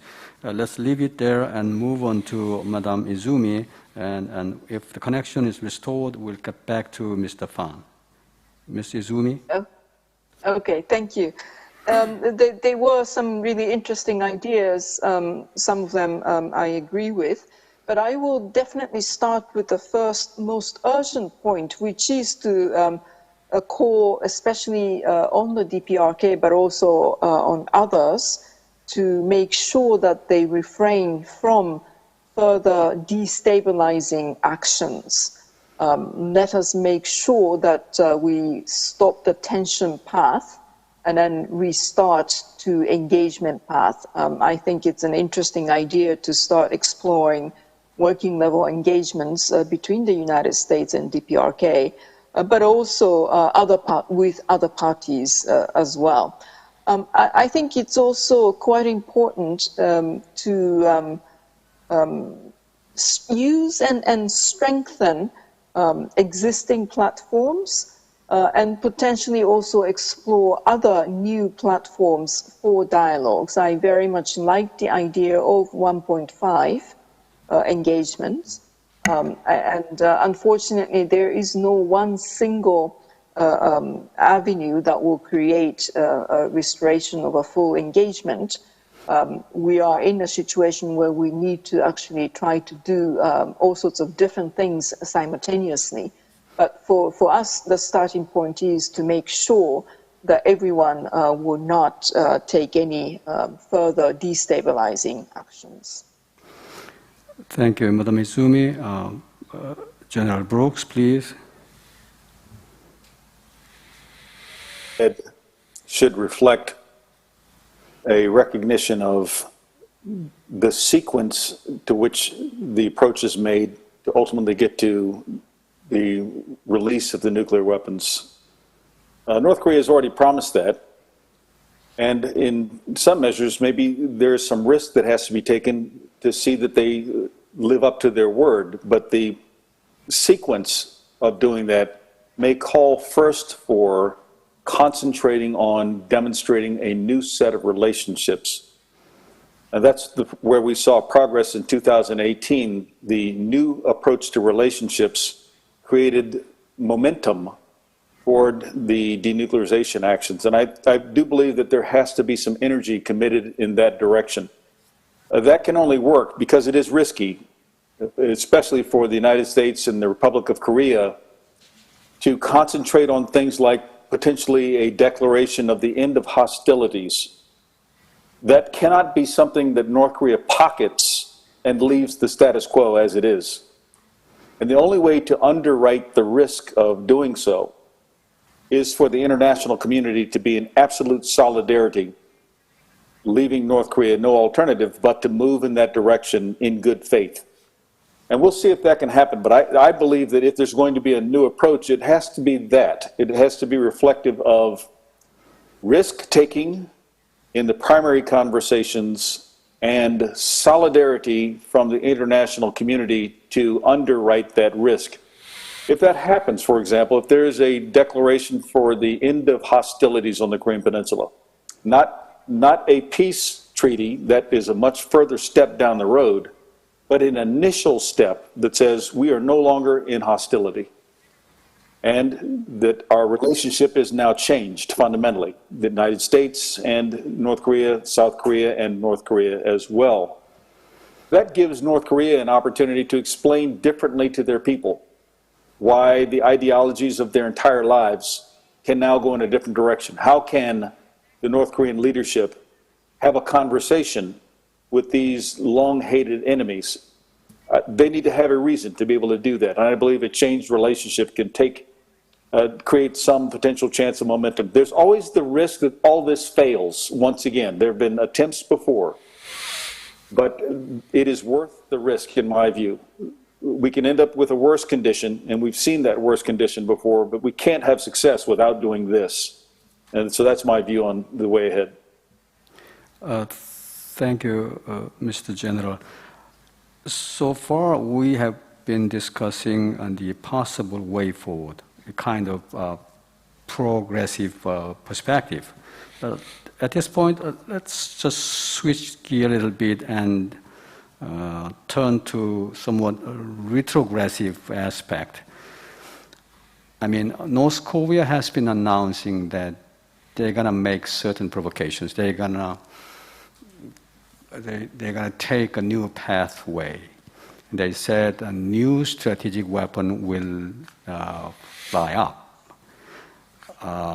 So far, they haven't done anything yet, but it seems to me that their announcement is still there. So what would be the possibility of North Korean behavior or provocations? I got a couple of questions from chat, and among them there's one of such question, including what kind of weaponry North Korea will introduce in the upcoming the Army parade. So including that, let's explore the possible provocation. Let me turn to Chinese, Russian, and American panelists, starting with the Russian, Mr. Minaev.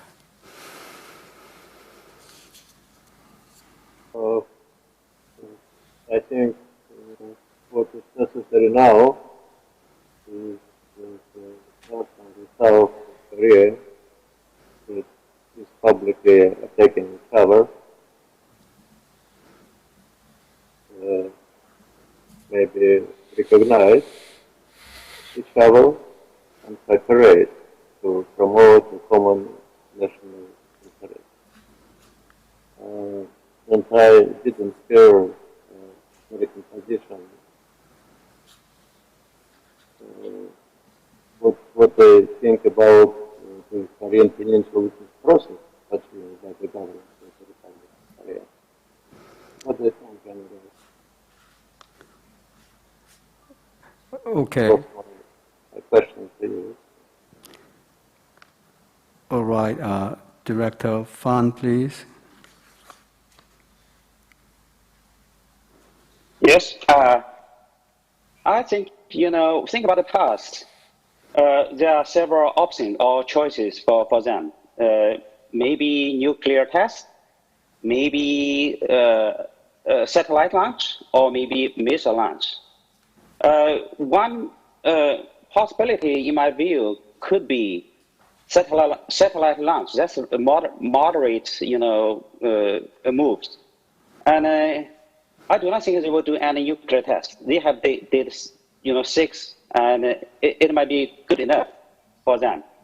And but missile launch could be another possibility. They did 2014 and 2015, and they may need more tests to have confidence on the range and payload and reliability of that vehicle. So in my view, it's possible if they want to do something. Satellite launch is a moderate move, and missile launch is somewhat more challenging moves. Thank you. Director Fan, you can finish up the comment you were making, so you can pick up where you left off. Can you finalize your first comment you were making? Yeah, just now, I want to make 4 points when I answer your question. The first one is that work-level engagement between Dprk and the United States. The second one is to consolidate and build upon achievements made in the past.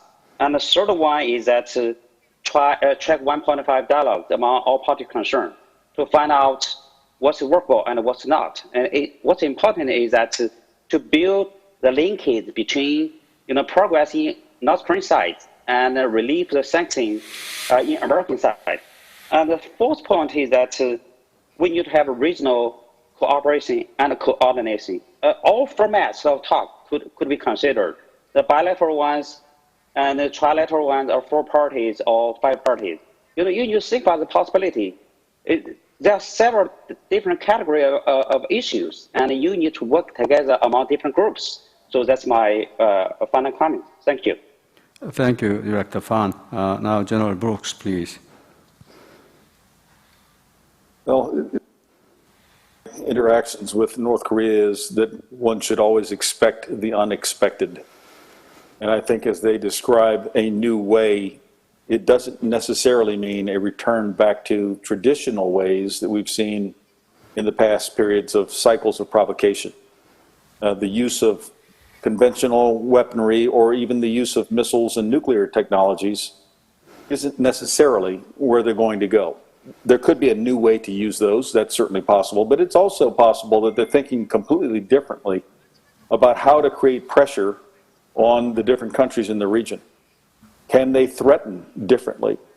Certainly in the 2017 period of time, the threats were direct against South Korea, Japan, and the United States, most particularly, and inferred for even more, but not directly applied to others. Is there a chance to threaten China a different way? Would North Korea do that? Can North Korea threaten Russia? Would they use their weapons in that way? One should recognize that would be risky, but North Korea has engaged in risky behaviors that defied expectations before. Might they be thinking something completely different in terms of what type of instruments that are available to them? Could it be cyber that they use in a very different way? Instead of looking for ways to directly steal currencies from around the world, what if they engage now in direct sanctioning themselves against our economies for these countries that are represented or others to create a destabilization globally in the global economic sphere? What if it's a counterattack that way? A new strategy of counterattacking with the instruments they have. I think that we have to be very broad-minded about that. North Korea is very creative and very unpredictable.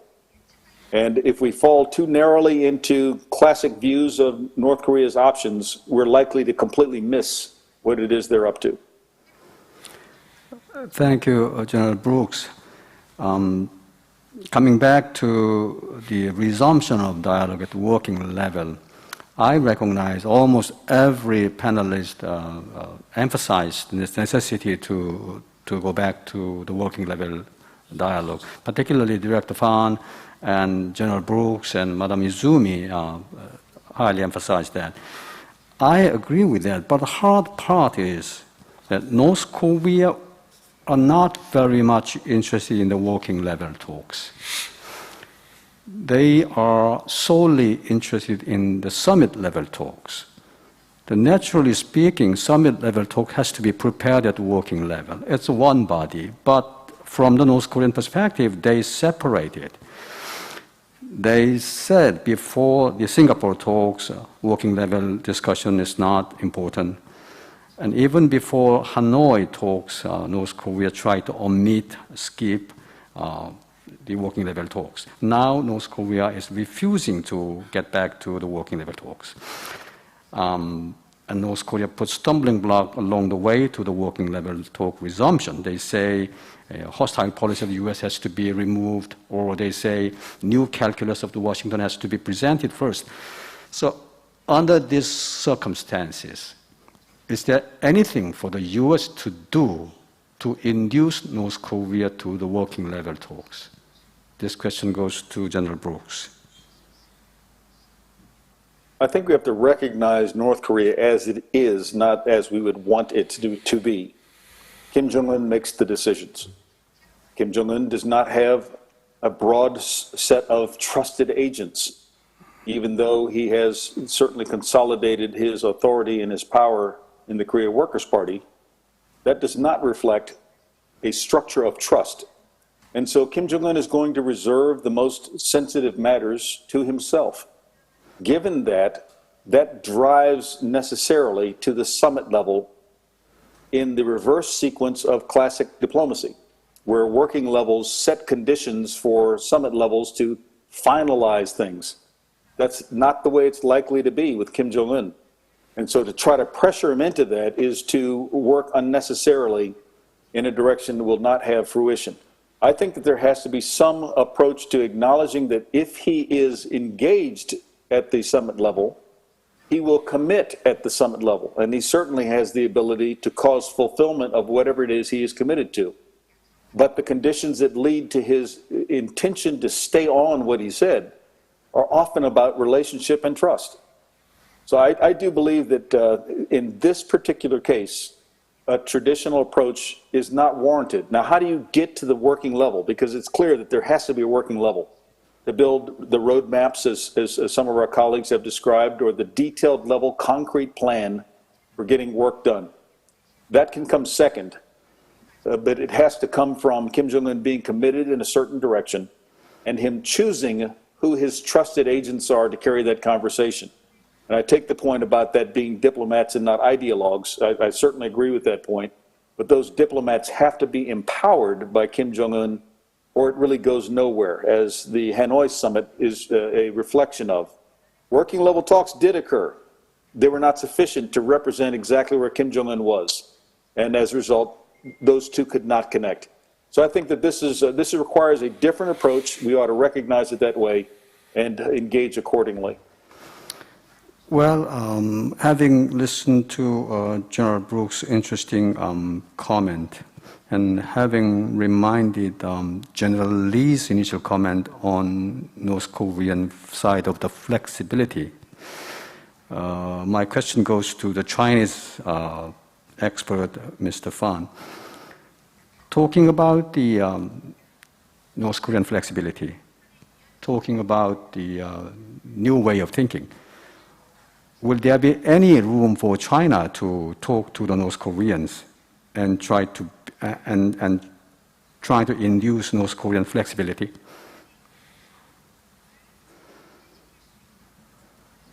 Okay, thank you very much. First, I want to respond to the new ways. In my reading of new ways, when North Koreans talk about new ways, I believe that it's a shift from engagement. The old way, we see the old way is about engagement in the last couple of years, the summit, the meeting of leaders, and the commitment, the agreements. But we think of the new ways is kind of, coming back to 2017.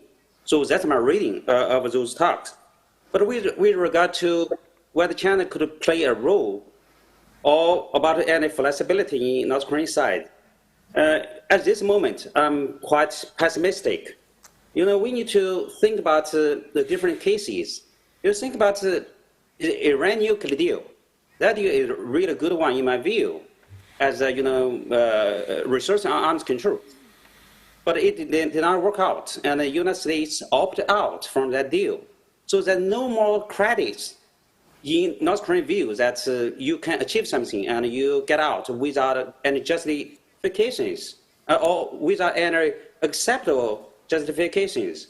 So at this moment, especially when we're approaching the presidential election, for North Korean side, they maybe wait to see who will win the coming election. After that, it might be the time for North Korea to think about the future engagement. As a rule of China, I believe that China has said that clearly in the last two months that China is really working on non-proliferation, climate change, and even the public global public health issues, and we are ready to do that. If there's any possible positive movements in American side, and China is ready to work on that, and China could play a role to convince Dprk to come back. So China can do something, but it's not a China-only issue, and it depends on positive moves from American side as well. Thank you. Thank you, Director Fan. One or two panelists emphasized the importance of multilateral cooperation and coordination. And Director Fan specifically pointed out that the participation of other nations in a different format of talks are necessary. That sounded to me that six-party format or a four-party format could be one of those ideas. So let me give all of you a generic question about the format of dialogue, whether the multilateral, something like 6 or 4 or trilateral would be the good idea at this point. I'll ask all the panelists this question, and I'm expecting a 1-minute answer, starting with General Lee.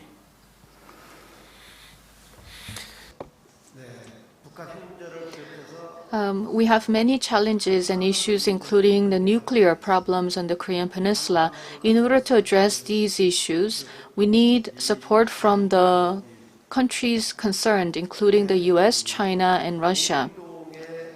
And these countries should build a common understanding, and they should have a common interest that they can share and pursue together with.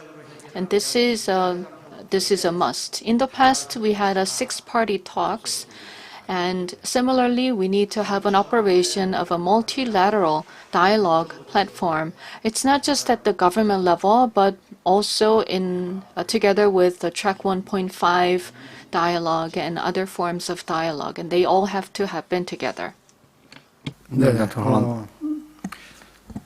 우선 북한이 이제 핵 문제.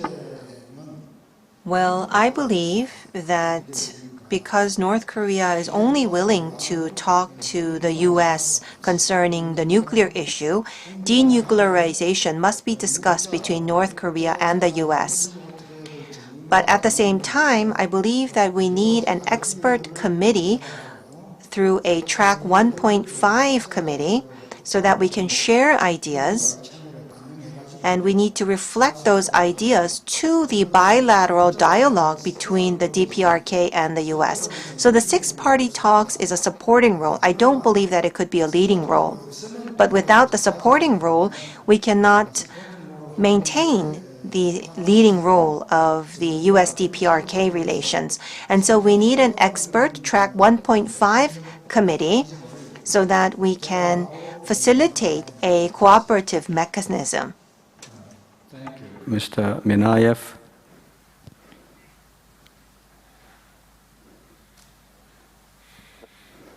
What channel? The most important is ultimate goal. Ultimate goals we have achieved six-party talk or fourth-party talk. If ultimate goal, it will be support all formats of all negotiations. Director Fan. Yes, thank you. I think that in Korean Peninsula nuclear challenge, there are different sets of issues, like some are bilateral. Some issues can only be dealt in bilateral talks, and some can only be dealt with by trilateral talks, and some by four-party talks. So different issues should be dealt with differently. So I think, in my view, all formats is either bilateral, trilateral, four-party, or six-party, or five-party. They all should be considered, and they all should be, tried. So they are not mutually exclusive. They could be complementary. But in the future, we need to work together and work on different formats. Thank you. Thank you, Ms. Izumi. Well, I would have to give an answer, I don't know, or maybe based on Director Fan's response. I think we are all in a period where we are reflecting on what issues will be best negotiated and discussed in what kind of a format. So in the long run, probably we will end up with using a few different formats, including 1.5 type of discussions. But I think the important thing now is to reflect and sort of clarify what are the issues and what will be the best mechanisms to have a dialogue and discussions. And also, importantly, what will be the opening point, starting point, where they could actually enter into substantive discussions. I have heard, but I must say, in statements of some of the Security Council members, some of them have touched on the utilities of the six-party talks. So they seem to be some reflections on what might be a potential future use of a six-party talk type of a framework. Thank you, Ms. Izumi. General Brooks. I do believe that there needs to be a combination. I think that some of the bilateral matters, like the specific discussions about security guarantees in exchange for the release of nuclear weapons, should be initially bilateral. There should also be bilateral discussions about how to stabilize the peninsula in the long term and what the relationship between North and South Korea would be, being the most important underpinning for stability on the peninsula. And that includes efforts toward rebuilding and reconstructing North Korea and bringing it into the modern era under some new construct that needs to be negotiated through. So I believe these need to begin bilaterally, but the multilateral aspect has to be the environment around which those conversations occur. The multilateral discussions about preservation of sanctions and maintenance of pressure, as well as deciding who will have the lead on other subjects beyond the first two that I've highlighted, that can be done in a collective space, I believe. And it will be uncomfortable for North Korea, as they will feel that they're being ganged upon. But I believe that's necessary to cause North Korea to move in the direction that it has promised. So a combination, craftily worked together, can create progress, in my opinion.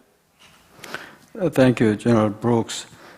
I got a couple of questions through chat service. I can introduce some of them. One of them is that the U.S. military is conducting a global rebalancing or posture review. Will it affect the status of USFK or level of USFK? This question goes to General Brooks. Well, the answer is I don't know. I think that each of our countries are thinking about their postures globally. So it's not just the United States reconsidering its posture globally.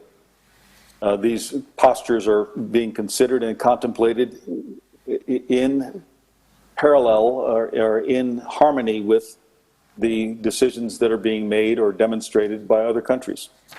What does that mean then for the Korean Peninsula? Well, the Korean Peninsula has a unique problem, but the problem now is no longer bounded to the Korean Peninsula itself, as North Korea demonstrated with their missile technologies, with their submarine-launched ballistic missiles, with their cyber attacks.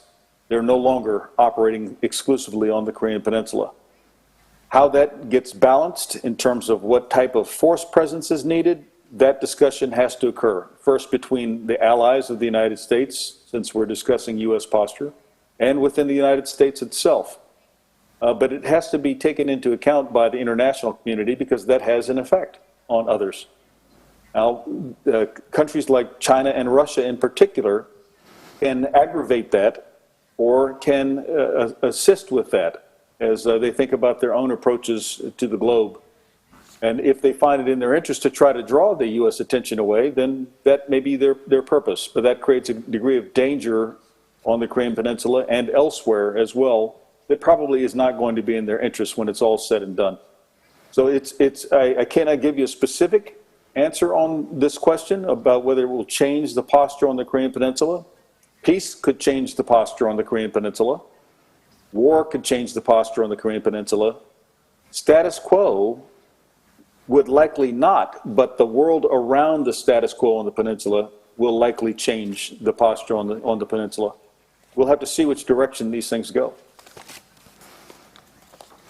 Thank you, General Brooks. Now it's time to wrap up our session. During the 2 hours intensive discussions, we've covered lots and lots of issues, and thanks to the wisdom and insights of the panelists and the participation of some, we got lots and lots of ideas and raw materials. I think from now on, to sort it out and review and reflect on the policy is the role of the Korean side. The Korean government has been working for the peace process arduously, and it achieved a lot, but now the process has been stalled, and now is the time to revitalize. Today's ideas and insights are valuable for the reconsidering and the recalculation of the current status and find a way to move forward. Thank you so much. Just let's give big hands to the panelists and all the participants. Thank you.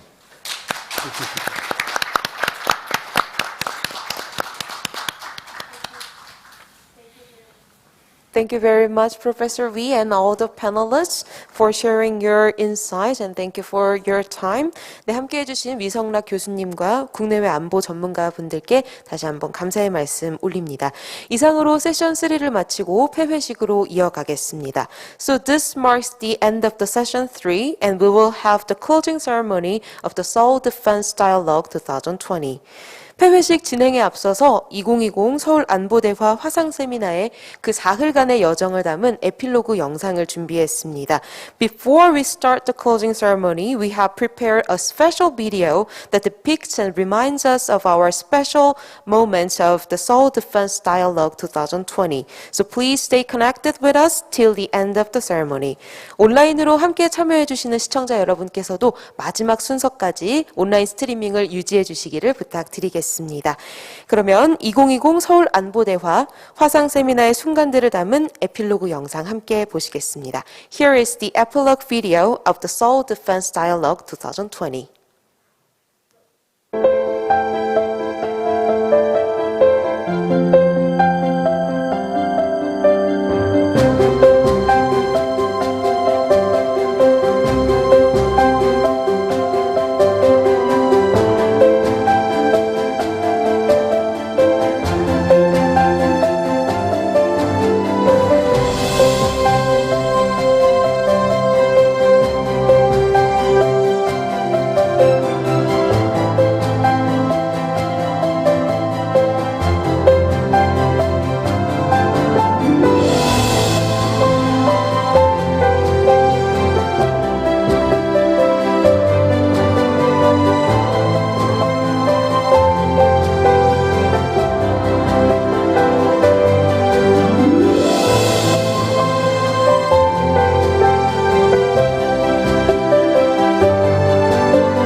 네, 2020 서울 안보대화 화상 세미나의 사흘간의 시간에 함께해 주시고 마지막 순서까지 참여해 주시는 모든 분들께 다시 한번 감사의 말씀 드립니다. 새로운 안보 도전, 연대와 협력을 통한 극복을 주제로 국내외 안보 전문가들을 모시고 사흘간 진행되었던 2020 서울 안보대화가 이제 어느덧 폐회식 순서만을 남기고 있습니다. Ladies and gentlemen, now is the time to mark the end of the Seoul Defense Dialogue 2020 virtual seminar. It was held under the theme of Emerging Security Challenges, Overcoming Through Solidarity and Cooperation. And indeed, for 3 days period, we invited prominent security experts from home and abroad and had in-depth discussions. We appreciate all the supports and the contributions from all of you, and from now on, let us start the closing ceremony of the Seoul Defense Dialogue 2020. 이어서 대한민국 국방부 박재민 차관님께서 2020 서울 안보대화 폐회를 기념하는 말씀 전해주시겠습니다. And next, His Excellency 박재민, the Vice Minister of National Defense of Korea, will give us a closing remarks. 네, 기빈 여러분. Distinguished participants from home and abroad, it is with regret that I announce the conclusion of the 2020 Seoul Defense Dialogue virtual seminar. I am very glad that with the interest and support of so many people, this year's SDD has been very successful. I am grateful to the panelists who dedicated their valuable time to share their wisdom with us. As COVID-19 has placed certain restrictions on interpersonal meetings, it was truly meaningful to be in the company of defense officials and security experts from around the world, albeit through a digital platform. I believe this year's SDD was a reflection of our hopes and dreams that the international community might unite to overcome new security challenges and create a safe and peaceful world for all of us.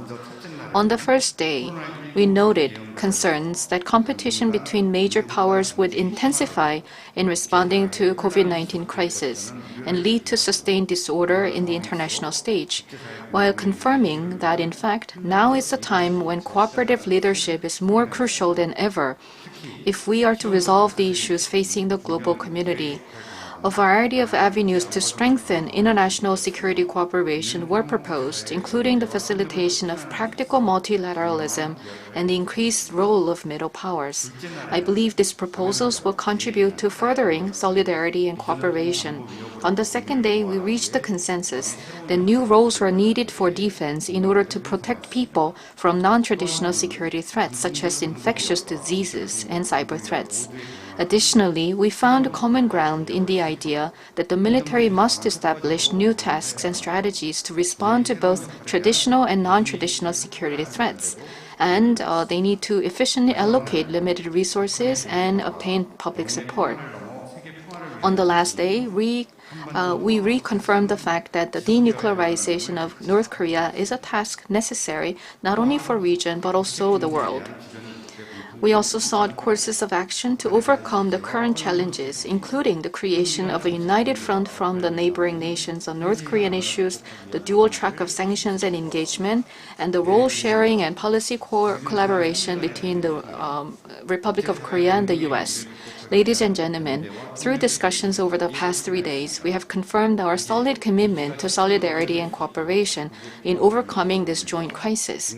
Now, I ask for your sustained interest and action as defense officials and security experts so that our commitment and willingness can be translated into practice. Humanity's DNA for solidarity and cooperation has always shone brightest during crisis. I am confident that we will successfully fight our way through the challenges of COVID-19 just as we have done in the past. The SDD will continue to strive to provide a platform for communication.